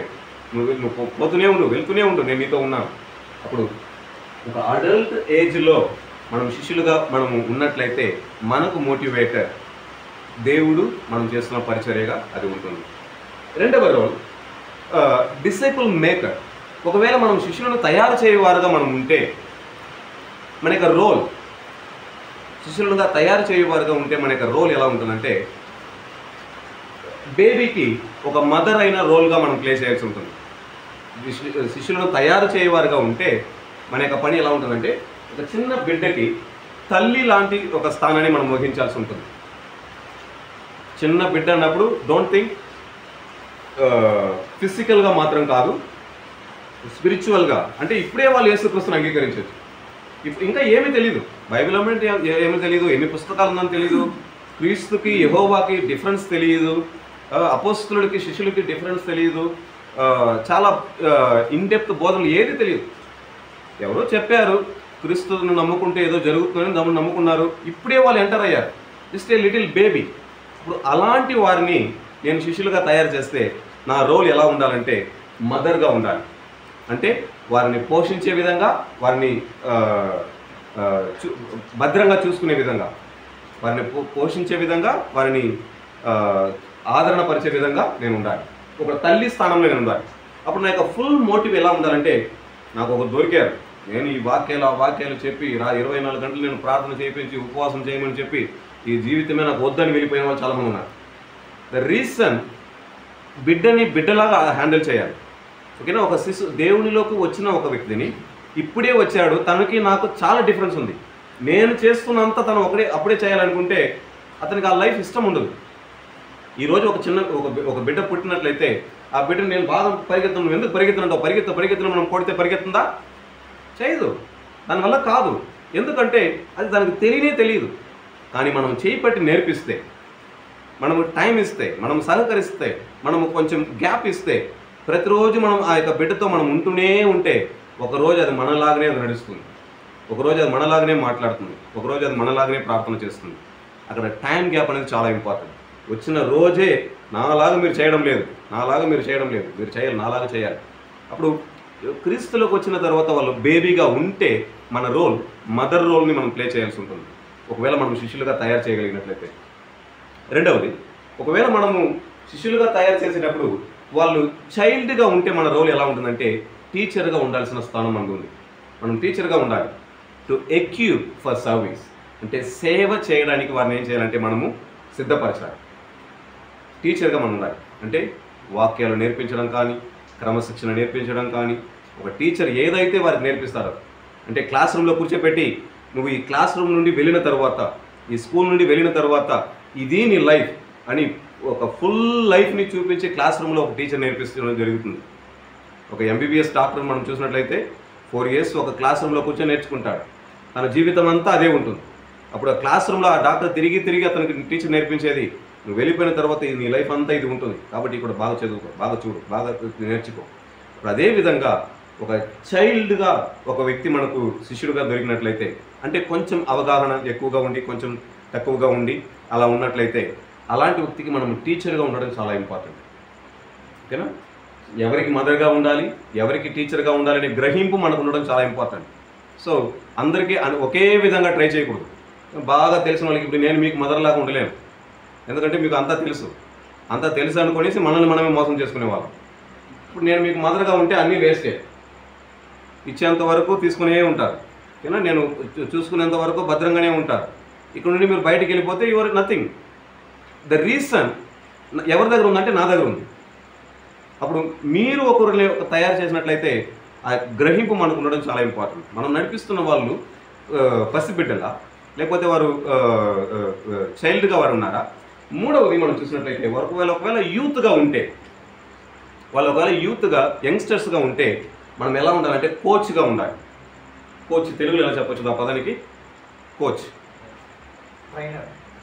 English వాడాలి. కోచ్కి శిక్షణ ఇచ్చేవాడా? ఓకే, మీకు అర్థమైతే ఓకే. కోచ్, ఓకేనా? సో ప్రతి స్పోర్ట్స్కి నేర్పరి, ఓకే సూపర్, నేర్పరి మనకు నేర్పించేవాడు, శిక్షణ ఇచ్చేవాడు. అంటే ఆ కోచ్ ఏం చేస్తాడంటే మనల్ని కష్టపెట్టి మనం చేయాల్సిన పనిని మనం చేపిస్తాడు. వాళ్ళని ఊరికి వదిలిపెట్టడు. ఇప్పుడు నేను వెళ్ళి హాకీ ఆడాలి, లేకపోతే నేను వెళ్ళి ఒక ఫుట్బాల్ ఆడాలంటే పోయిన వెంటనే నాకు అన్ని డ్రెస్ అంతా మొత్తం షూ అంతా వేసేసి నువ్వు వెళ్ళి నువ్వు కొట్టు గోల్ తీసుకో అనేసి పెట్టడు. పోయిన వెంటనే ఎందుకురా వచ్చామని అంత టైర్డ్ అయిపోయే విధంగా వార్మప్ పెడతారు. పరిగెత్తడం కానీ ఎక్సర్సైజ్ కానీ ఇవంతా పెట్టే లోపల ఒక ఫుల్ టైర్డ్ వస్తుంది. ఇది ఒక నెల పోతుంది, కొంచెం కొంచెంగా ట్రైన్ చేయడం అని. కానీ ఆయనకి వెరీ క్లియర్గా తెలుసు ఇవన్నీ నువ్వు తట్టుకుంటేనే నువ్వు అలా ఉండగలుగుతావు. ఇవన్నీ నువ్వు తట్టుకోకపోతే నువ్వు ఒక మెయిన్ ఛాంపియన్గా నువ్వు ఉండలేవు, ఒక స్పోర్ట్స్ ప్లేయర్గా నువ్వు ఉండలేవు. అప్పుడు ఒకవేళ మనం ఒక యూత్ఫుల్ ఏజ్లో ఉన్నవారిని, లేకపోతే ఆత్మీయతలో ఒక యూత్ స్థానంలో ఉన్నవారిని ఒకవేళ మనము శిష్యులుగా తయారు చేస్తూ ఉన్నట్లయితే వారి పట్ల మనము కోచ్గా ఉండాలి. కొన్ని విషయాలు వాళ్ళకి కష్టంగా ఉంటుంది, అయినా వారిని ఏం చేయాలంటే ఆ కష్టాన్ని అనుభవించడానికి మనం వదిలిపెట్టాలి. ఆ కష్టాన్ని వారి కష్టం ఉంటుంది, కష్టాన్ని మీరు అనుభవించడానికి చూడాలి. వాళ్ళకి లెక్చర్ని మనం అలవాటు చేసి ఇవ్వకూడదు. పర్లేదు మీరు వదలండి వాళ్ళు చూసుకుంటారు, అలా కాదు. నువ్వు కష్టపడాలి. ఎన్ని రోజులు మీరు వదలండి చివరి వరకు మీరు వదిలిపెట్టే కూడా ఉంటారు. అలా కాకుండా ఆ ప్లేస్లో వారికి మనం కోచ్గా ఉండాలి. కష్టంగా ఉంటుంది కానీ నువ్వు పరిగెత్తి తీరాలి. 5 రౌండ్లు వేస్తేనే గ్రౌండ్ 5 రౌండ్లు వేస్తేనే నువ్వు మ్యాట్ లోపలికి నువ్వు రావాలి అని ఎప్పుడైనా వెయ్యి. నువ్వు 5 రౌండ్లు వెయ్యి ఫస్ట్. అంటే ఈ విషయం నువ్వు చేసే తీరాలి. సో కోచ్గా ఉన్నాడు to help him develop strength and responsibility. వారి యొక్క బాధ్యతను, వారి యొక్క బలాన్ని వాళ్ళు వృద్ధి చేసుకునే విధంగా వారికి సహాయం చేయడం. వారి యొక్క బాధ్యతను, వారి యొక్క బలాన్ని వృద్ధి చేసుకునే విధంగా వారికి మనం సహకరించడం చాలా ఇంపార్టెంట్. కోచ్గా అలాంటి వారికి మనం ఉండాలి. ఫైనలీ ఒకవేళ మనము శిష్యులుగా తయారు చేసే వాళ్ళు పెద్దవాళ్ళుగా ఉంటే అడల్ట్ అండ్ పేరెంట్ ఓకేనా. సో ఇప్పుడు నేను చెన్నైలో నేను టీచ్ చేస్తున్న వాళ్ళు ఈ కేటగిరీలో వస్తారు. వాళ్ళకి నేను ఎలా ఉన్నానంటే పిఏ అంటే ఎలా చెప్పచ్చు, సహకరించేవాడు, సహకారి ఓకేనా, సహకరించడం అంటే ఆల్మోస్ట్ నాకు తెలిసినంత వాళ్ళకి తెలుసు ఓకేనా, కొన్ని విషయాల్లో నేను జస్ట్ వాళ్ళని ఒక మెట్టు, ఒక చేయి వాళ్ళకి సహకరించగలిగితే, ఒక విషయం నేను వాళ్ళకి హెల్ప్ చేయగలిగినట్లయితే వాళ్ళు దాన్ని సరి చేసుకోగలుగుతారు. ఏమీ తెలియకుండా గుడ్డి వాళ్ళ లేదు, అన్నీ తెలుసు. బట్ ఎక్కడో ఒక లింక్ పోయింది, ఎక్కడో ఒక చిన్న విషయాన్ని వాళ్ళు అర్థం చేసుకోకుండా ఉన్నారు. ఇప్పుడు వాళ్ళకి అక్కడ నేనేం చేయాలంటే నేను సహకరించేవాడుగా నేను ఉండాలి. You know everything. నేను నీ లైఫ్లో పెద్ద మెయిన్ పార్ట్ కాదు. నేనేం చేస్తున్నానంటే నీకు కావాల్సినప్పుడు నేను జస్ట్ నీకు వచ్చి నేను ఒక హెల్ప్ చేసి సహాయం చేసి నేను మళ్ళీ బయటకు వచ్చేస్తున్నాను. సో నా పార్ట్ నీ దగ్గర మెయిన్ రోల్ కాదు అనే విధంగా. సో ఒక ఉదాహరణ చెప్పాలంటే చెన్నైలో ఒక సైకాలజిస్ట్ డాక్టర్ అమరావతి అనే ఆమె బెస్ట్ క్రిస్టియన్ మెథడిస్ట్ చర్చికి వెళ్తావారు. బాగా 65 years, చాలా ఒక మంచి ఫ్రెండ్లీగా మాట్లాడతారు. సైకాలజిస్ట్ డాక్టర్, చాలా ఫేమస్ డాక్టర్ చెన్నైలో, సైకాలజిస్ట్ డాక్టర్. చాలాసార్లు ఎప్పుడైనా ఒకసారి నాకు ఫస్ట్ టైం నాకు ఎలా అనిపించిందంటే ఒక 6 years బ్యాక్ అప్పుడే ఇలా జరిగింది. సో ఇప్పుడు ఇంకా ఎక్కువగా ఉంది. 6 years బ్యాక్లో ఒకసారి నాకు ఫోన్ చేసి డానీ ఆర్ యూ బిజీగా ఉన్నారా? లేదా ఫ్రీగానే ఉన్నాను. లేదు మనసు ఒకలాగా ఉంది, కొంచెం మీతో మాట్లాడితే రిలాక్స్గా ఉంటుంది. నాకు షాక్ అయింది.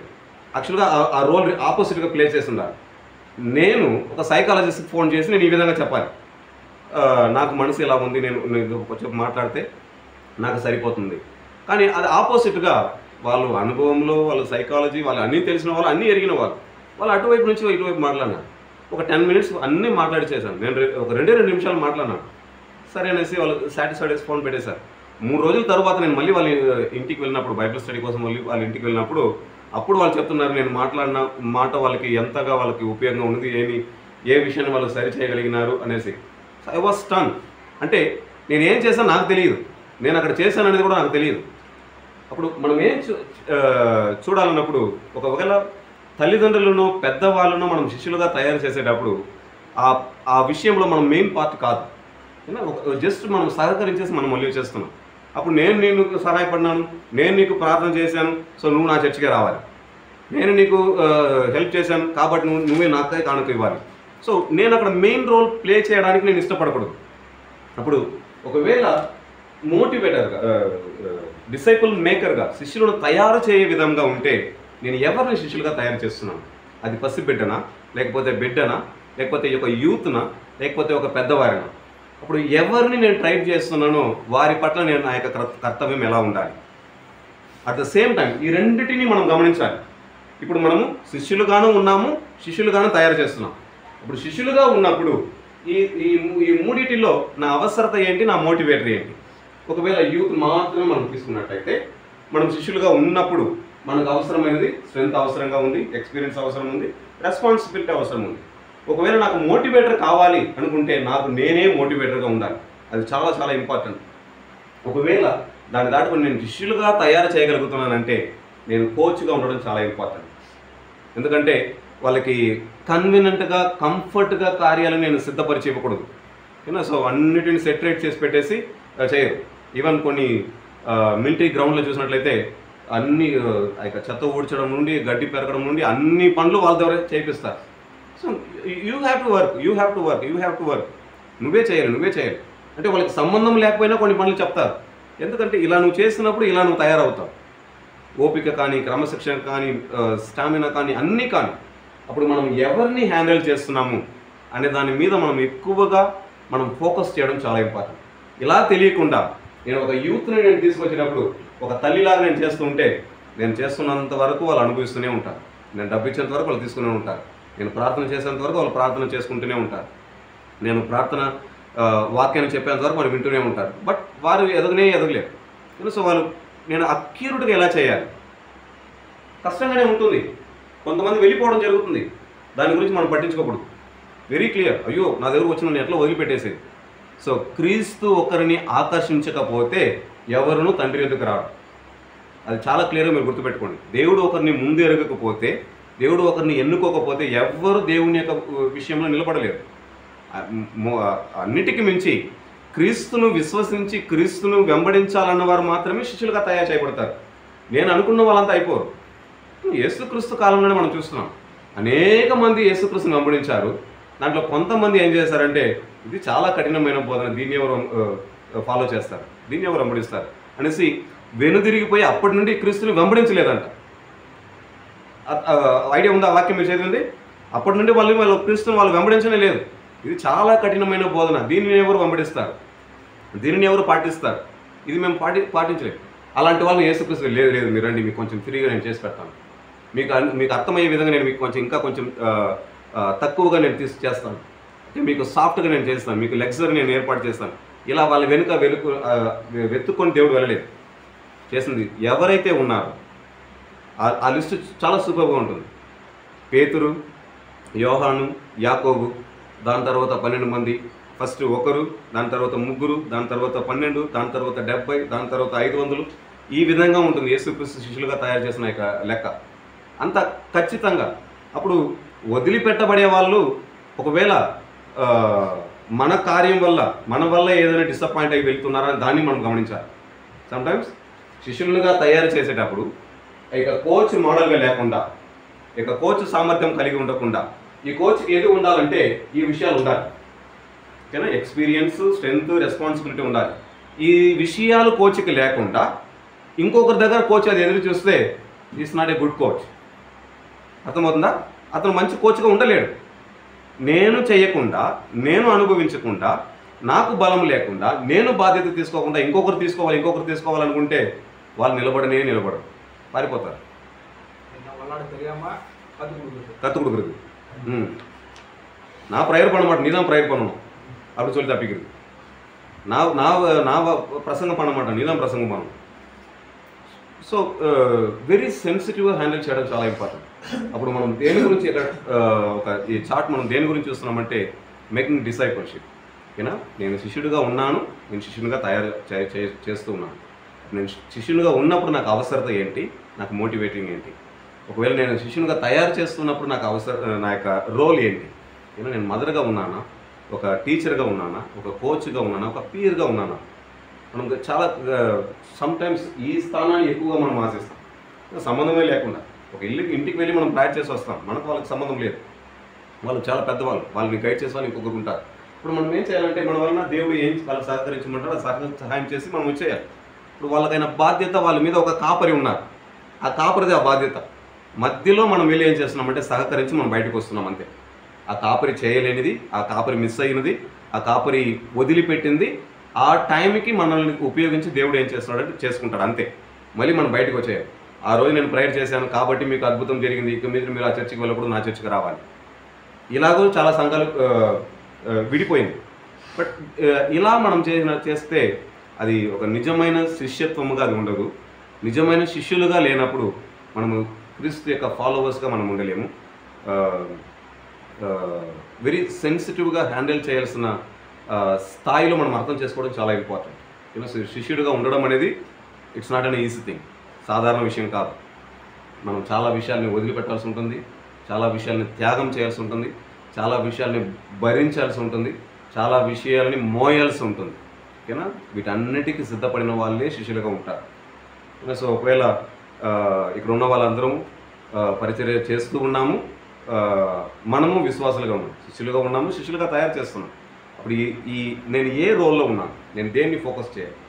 నన్ను నేను సరిగా గమనించుకొని చూసుకోకుండా ఇంకొకరిని ఏదో చేసేయాలి చూసేయాలి నేను ట్రై చేస్తే time waste, money waste, knowledge waste, energy waste, everything waste. కానీ దీన్ని మారుగా ట్రై చేస్తే చాలా కాలం అవుతుంది.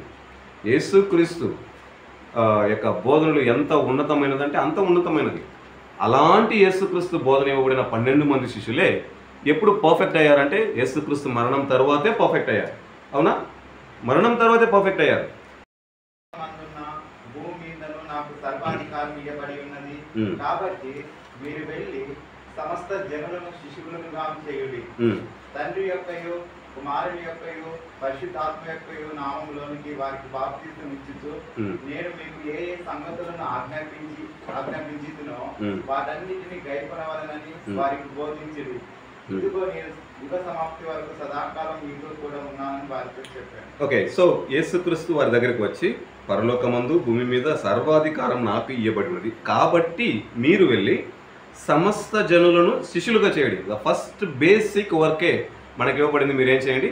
సమస్త జనులను మీరు శిష్యులుగా తయారు చేయండి. వాళ్ళని శిష్యులుగా తయారు చేసి మీరేం చేయాలన్నప్పుడు 20వ వాక్యంలో చెప్తున్నాడు, నేను మీకు ఏ ఏ సంగతులను బోధించానో వాటిని గైకొనులాగా మీరు వారికి బోధించండి.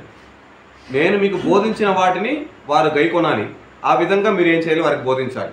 మీ యొక్క సొంత బోధనను మళ్ళీ లోపలికి తీసుకొని వెళ్ళకూడదు. మీ యొక్క ఇష్టాలను వాళ్ళకి మధ్యకి తీసుకొని వెళ్ళకూడదు. లేకపోతే మీరు చెప్పాలనుకున్న విషయాలను చెప్పేయడం అనేది వాళ్ళకి తీసుకొని వెళ్ళకూడదు. క్రీస్తు ఏదైతే బోధించాడో మీరు అది వారి దగ్గరికి తీసుకెళ్ళండి అని చెప్తూ ఆయన ఫైనల్గా చెప్పాడు, don't worry, I will be with you forever till the end of the world. ఇక భూదిగంతముల వరకు, యుగ సమాప్తి వరకు నేను మీతో ఉంటాను. అప్పుడు శిష్యులుగా ఎవరినైతే తయారు చేయబోతున్నామో అలాంటి వారికి ఒక సేవకులుగా మనం ఉన్నట్లయితే దేవుడు చెప్తున్నాడు, ఐ బీ విత్ యూ, నేను మీతోనే ఉన్నాను. సో నిన్ను వదిలిపోయే పరిస్థితులు చాలా వస్తుంది, చాలామంది నిన్ను వదిలిపోయే పరిస్థితులు వస్తుంది, నీ మీద నింద మోపే పరిస్థితులు వస్తుంది, నిన్ను ఆటంకపరిచే పరిస్థితి వస్తుంది, నీకు చాలా కష్టమైన పరిస్థితులు తీసుకొచ్చే మనుషులు నీకు ఎదురవుతారు. Don't worry, I will be with you, నేను నీతోనే ఉంటాను. ఎప్పటి వరకు ఉంటానంటే యుగ సమాప్తి వరకు నేను నీతోనే ఉంటాను. Just go go go, just go. మీరు బయలుదేరి వెళ్ళండి. వెళ్ళి నేను మీకు బోధించిన వాటిని గైకొనాలని మీరు వారికి బోధించండి. మధ్యలో నీ విషయాన్ని ఏది అక్కడ లోపల పెట్టడానికి ట్రై చేయండి. ఇప్పుడు చాలా కార్యాలలో మనము దేవుని విషయాన్ని డైరెక్ట్గా వారికి ఇవ్వడం పక్కన పెట్టి మధ్యలో మన విషయాలను కలిపి ఇలా ఉంటుందేమో అలా ఉంటుందేమో ఇలా ట్రై చేయడం వల్లనే ఒకే ఒక సంఘంగా ఉన్న సంఘం ఈరోజు ప్రపంచవ్యాప్తంగా 136 డివిజన్స్గా విడిపోయింది. థ్యాంక్ గాడ్, 136 సంఘాలకి ఒకే బైబిలే. ఇంకా వేరే వేరే బైబిల్ ఏదైనా ఉంటే ఇంకా ఆ క్రైస్తవాన్ని మనం చెప్పలేము. ఈ ఒక్క బైబిల్ ఉన్నప్పుడే ఇన్ని క్రైస్తవాలు. ద రీజన్ ఇన్ని క్రైస్తవాళ్ళలో శిష్యులుగా తయారు చేయడం గురించి ఫోకస్ చేయకుండా పోవడం ద్వారానే ఇంత పెద్ద పరిణామాన్ని మనం చూడాల్సి ఉంది. అప్పుడు మనం నిజమైన శిష్యులుగా మనల్ని మనము తయారు చేసుకుంటూ నిజమైన శిష్యులను మనం తయారు చేసేటప్పుడు ఇలాంటి డినామినేషనల్ ప్రాబ్లమ్స్, ఇలాంటి డాక్ట్రినల్ ప్రాబ్లమ్స్కి చోటే ఉండదు. ఎందుకంటే వాక్యానుసారంగా ఎదిగే ఒక వ్యక్తికి సంస్థలతో ప్రాబ్లం ఉండదే ఉండదు. అందుకే నేను మీకు చాలాసార్లు చెప్పుంటాను, డోంట్ చేంజ్ యువర్ చర్చ్. మీ యొక్క సొంత సంఘాన్ని మీరు మార్చద్దు. ఓకేనా? పాస్టర్ బాగలేదు, ఇట్స్ ఓకే. పాస్టర్ అమ్మ బాగలేదు, ఇట్స్ ఓకే. ఇంకొకరు బాగలేదు, అక్కడ చేసే పనులు బాగలేదు, వాళ్ళు ఇచ్చే మెసేజ్ బాగలేదు, డోంట్ వరీ, ఇట్స్ ఓకే. దేవుడు నిన్ను ఆ సంఘానికి నడిపించాడు, అది మీ మొదటి సంఘం అయితే మీరు అక్కడే నిలబడండి. ఎందుకంటే కాపరికి పైన ప్రధాన కాపరి ఒకడు ఉన్నాడు, కానీ ఆ ప్రధాన కాపరి మనల్ని ఏర్పాటు చేసి ఆ సంఘానికి పిలుచుకొచ్చింది. Don't look on to pastor, but look on to the chief shepherd. కానీ ప్రధాన కాపరిని చూడు. ఆ పాస్టర్ ఏది చెప్పుకున్నా, నాకు చాలా అనుభవాలు ఉంది. సమ్టైమ్స్ నాకు చర్చెస్కి ఏదైనా ఒక విలేజ్లో రూరల్లో చాలా చిన్నగా ఉన్న ఒక చర్చికి కూడా వెళ్ళిపోయి అక్కడ కూర్చుంటాం. ఆ పాస్టర్ వాక్యమే తెలియదు, ఏదోదో కథలు బాగా కామెడీలు అది ఇది పెట్టుకొని బాగా 1 hour 1.5 hour మాట్లాడుతూనే ఉంటారు. నాకు అది ఒకవేళ నేను బైబిల్ తెలిసిన ఒక వ్యక్తిగా నేను ఆలోచిస్తే ఏమి ఇలా చేస్తున్నానని కోపం వస్తుంది. బట్ అక్కడ వెళ్ళేటప్పుడు నేను ఎలాంటి మైండ్లో వెళ్తానంటే, ప్రభు మీరు నాతో మాట్లాడండి. ఆయన ఏది మాట్లాడినా ఎలా మాట్లాడినా నాకు ఒక క్లియర్ మెసేజ్తో నేను బయటకు వస్తాను. నాకు దేవుడు మాట్లాడిన ఒక సంతృప్తి నేను బయటకు వస్తాను. So don't focus on your church, on your building, on pastor, but focus on your shepherd. మన ప్రధాన కాపరి మీద మనం ఫోకస్ చేస్తాం. సంఘాలను మార్చుకుంటూ పోతుంటే మన జీవితాంతం మార్చుకుంటూ పోతూనే ఉండాలి. ఈ ప్లాన్ శిష్యులది లేదు, ఈ ప్లాన్ అపోస్తలులు లేదు, ఈ ప్లాన్ యేసుక్రీస్తు లేనే లేదు. మధ్యలో మనము దీన్ని చేయించడానికి ట్రై చేయాలి. ఓకేనా? ఆ పాస్టర్ సరిలేని పాస్టర్గా ఉన్నా, ఆ సంఘము మంచి లేని సంఘముగా ఉన్నా, పాలిటిక్స్ ఉన్నా, ఇంకొకటి ఉన్నా, just be in the church. ఆ సంఘంలోనే మీరు ఉండండి. ఒకరోజు వస్తుంది దేవుని యొక్క ప్రేరేపణతో, పూర్ణమైన ప్రేరేపణతో దేవుడే మిమ్మల్ని ఇంకొక ప్లేస్కి నడిపించేంత వరకు మీరు అక్కడ నిలబడాలి. అలా నడిపించడం అనేది కొన్ని కారణాల చేత ఉంటుంది. మనం చర్చ్ హిస్టరీలో మనం దాని గురించి మనం చదువుతాం. సో ఇంతవరకు మనం చూసిన దాంట్లో మేబీ ఈ టేబుల్ దీనికి సంబంధించి ఏదైనా మీకు ప్రశ్నలు ఏదైనా ఉందా? ఇంకా మనము సబ్జెక్ట్కి వెళ్ళలేదు. ఈరోజు ఇంట్రడక్షన్ మాత్రమే మనం చూసాం. సో రేపు నెక్స్ట్ క్లాస్ నుంచి మనము సబ్జెక్ట్ మనం వెళ్ళిపోతున్నాం. 2 డివిజన్గా ఇక సబ్జెక్ట్ని మనం చూడబోతున్నాం.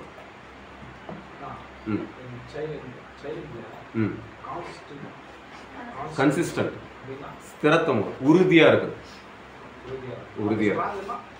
பலமாக இருக்கிறது.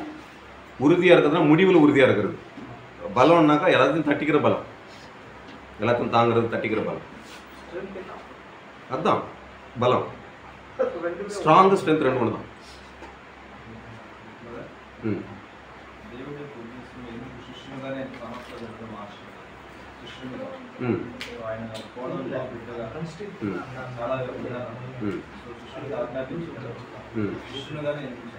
ఓకే. సో డేవిడ్ ఒక నిమిషం. సో ఎందుకు దేవుడు శిష్యులుగానే తయారు చేయమని చెప్పాడు, ఇంకా బిడ్డలుగా ఇంకొకరు కాకుండా శిష్యులు అనే వర్డ్ని ఎందుకు, కేటగిరీని ఎందుకు, డెస్టినేషన్ దేవుడు ఎన్నుకున్నాడంటే, యాక్చువల్గా నెక్స్ట్ సబ్జెక్ట్లో దీని గురించిన విషయాలు మనం చూడబోతాం. బట్ పర్టికులర్లీ ఈ శిష్యుడు అనేవాడు ఒక రోజులో జరిగే ఒక విషయం కాదు. ఒక శిష్యుడు అవ్వాలంటే ఒక రోజులో జరిగే విషయం కాదు. It's take a process. మన రక్షణ అయినా కానీ, ఈ శిష్యుడుగా తయారవడం అయినా కానీ, ఇట్స్ అనే ప్రాసెస్. ఒక ప్రాసెస్లో పెట్టాడు. అంటే దేవుని యొక్క స్వరూపాన్ని మనం కోల్పోయాం. తిరిగి అసలు స్వరూపాన్ని, దేవుని బిడ్డగా, మీరు చెప్పిన విధంగా దేవుని బిడ్డగా మనం మారాలంటే అది ఒక మ్యాజిక్లో, ఒక పవర్లో మారే ఒక విషయం కాదు. దానికి కొన్ని ప్రాసెస్ అవసరం. ఆ ప్రాసెస్ దేనికి సహకరిస్తుందంటే, దేవుని బిడ్డగా నేను అయిన తర్వాత నేను దాంట్లో నిలబడడానికి. ఒకవేళ శిష్యులుగా తయారు చేయడానికి బదులు దేవుని బిడ్డగా మీరు తయారు చేయడానంటే, వాళ్ళు వెళ్ళిన ప్రతి ఒక్కరిని దేవుని బిడ్డగా వాళ్ళు తయారు చేయడానికి ప్రయత్నించినట్లయితే వారి యొక్క హ్యాండిలింగ్ వేరే విధంగా ఉంటుంది. వారు సంప్రదించే విధానము, వారు హ్యాండిల్ చేసే విధానం వేరే విధంగా ఉంటుంది. సో బిడ్డ కాబట్టి అన్నీ నీదే, అన్నిటికీ నువ్వు హక్కుదారు, అన్నిటి నువ్వు అనుభవించవచ్చు. నేను అడిగేవాడు ఎవరు లేదు. ఈవెన్ ఇప్పటికే చాలామంది మనం దేవుని బిడ్డలో మనకు ఏది ఆపోజిట్ ఏమీ లేదు, కానీ గర్వంగా తీసుకుంటారు. ఇప్పుడు పాత నిబంధన ఇశ్రాయేలులో అదే చేశారు, అదే మిస్టేక్ చేశారు. మేము అబ్రహాం సంతానం, అబ్రహాం కుమారుడు అనేది వాళ్ళు గర్వంగా తీసుకున్నారు. కానీ అబ్రహాంలో వాళ్ళు సంపాదించాల్సిన విశ్వాసాన్ని సంపాదించలేదు. అప్పుడు శిష్యులు ఎందుకు చేశారంటే, స్టేజ్ బై స్టేజ్ వారు దేవుని బిడ్డలుగా ఉండడానికైనా ఆ యొక్క క్వాలిటీస్ని వారు పొందుకుంటారు. వారు పొందుకోవడం కోసమే ఈ యొక్క శిష్యత్వము. అప్పుడు శిష్యుడు అంటే follower of Jesus, follower of God, అంటే దేవుణ్ణి వలె మారడానికి ప్రయత్నించేవాడు. దేవుణ్ణి వలె మారడానికి మారే ఆ వ్యక్తికి, ఆ పనికి, ఆ డెస్టినేషన్కి ఇవ్వబడిన పేరే శిష్యుడు అనే పదం. దీన్ని ఇంకా ఒక సింపుల్ వర్డ్లో మనం చెప్పాలంటే, ఆల్రెడీ యేసుక్రీస్తుని నమ్మిన ప్రతి ఒక్కరికి దేవుని బిడ్డలుగా దేవుడు ఒక అవకాశాన్ని ఇచ్చేశాడు. యోహాను 1:14 ప్రకారం. సో మనం విశ్వసించిన ప్రతి ఒక్కరూ దేవుని బిడ్డలే, దాంట్లో డౌట్ లేదు. కానీ దేవుని బిడ్డలుగా ఉన్నవారు దేవుని బిడ్డలుగానే వాళ్ళు జీవించగలుగుతున్నారా, ఆ యొక్క స్థానాన్ని వాళ్ళు కాపాడుకోగలుగుతున్నారంటే లేదు. ఆ స్థానాన్ని కాపాడుకోకుండా పోవడానికి రీజన్ ఏమంటే ఈ యొక్క లక్షణాలు వారు లేకుండా పోవడం. ఆ లక్షణాలను వారు కలిగించడానికే ఈ యొక్క శిష్యుడు అనే ఒక స్థానాన్ని ఏర్పాటు చేయాలి. ఆ శిష్యుడు అనే స్థానాన్ని ఏర్పాటు చేసినప్పుడు నేను దేవుణ్ణి బిడ్డ స్థానాన్ని పోగొట్టుకోకూడదు, దాన్ని నేను కాపాడుకోవాలి, నేను నిలబెట్టుకోవాలి. ఈవెన్ ఇప్పటికీ మనం చాలామంది యవనస్తులైనా, ఈవెన్ బైబిల్ కాలేజ్ స్టూడెంట్స్ అయినా, పాస్టర్స్ అయినా కానీ దేవుడు మనకిచ్చిన స్థానాన్ని మన కార్యాల కోసం మనం వదిలిపెట్టేస్తాం, నెగ్లెక్ట్ చేస్తాం, దాన్ని దూరం పెడతాం, అవాయిడ్ చేస్తాం, ఇంకోసారి చూసుకోవచ్చులే, పోస్ట్పోన్ చేస్తాం. అప్పుడు శిష్యులుగా తయారు చేసేటప్పుడు అలాంటి వాటికి మనం చోటు ఇవ్వం. ఇది నాకు ప్రధానంగా ఉంటుంది. సో అనే కార్యానికి మనం ఎక్కువగా ఫోకస్ ఇవ్వం. ఈ ఉద్దేశం చేత ఇప్పుడు ఒక సింపుల్గా నేను మీకు చెప్పాను. నెక్స్ట్ టాపిక్లో మనం దీని గురించి డీప్గా చూడబోతున్నాం. శిష్యులుగానే ఎందుకు దేవుడు తయారు చేశాడు, ఆ శిష్యులుగానే ఉండాలని దేవుడు ఎందుకు ఫిక్స్ చేశాడు అనేది ఇంకా డీప్గా చూడబోతున్నాం.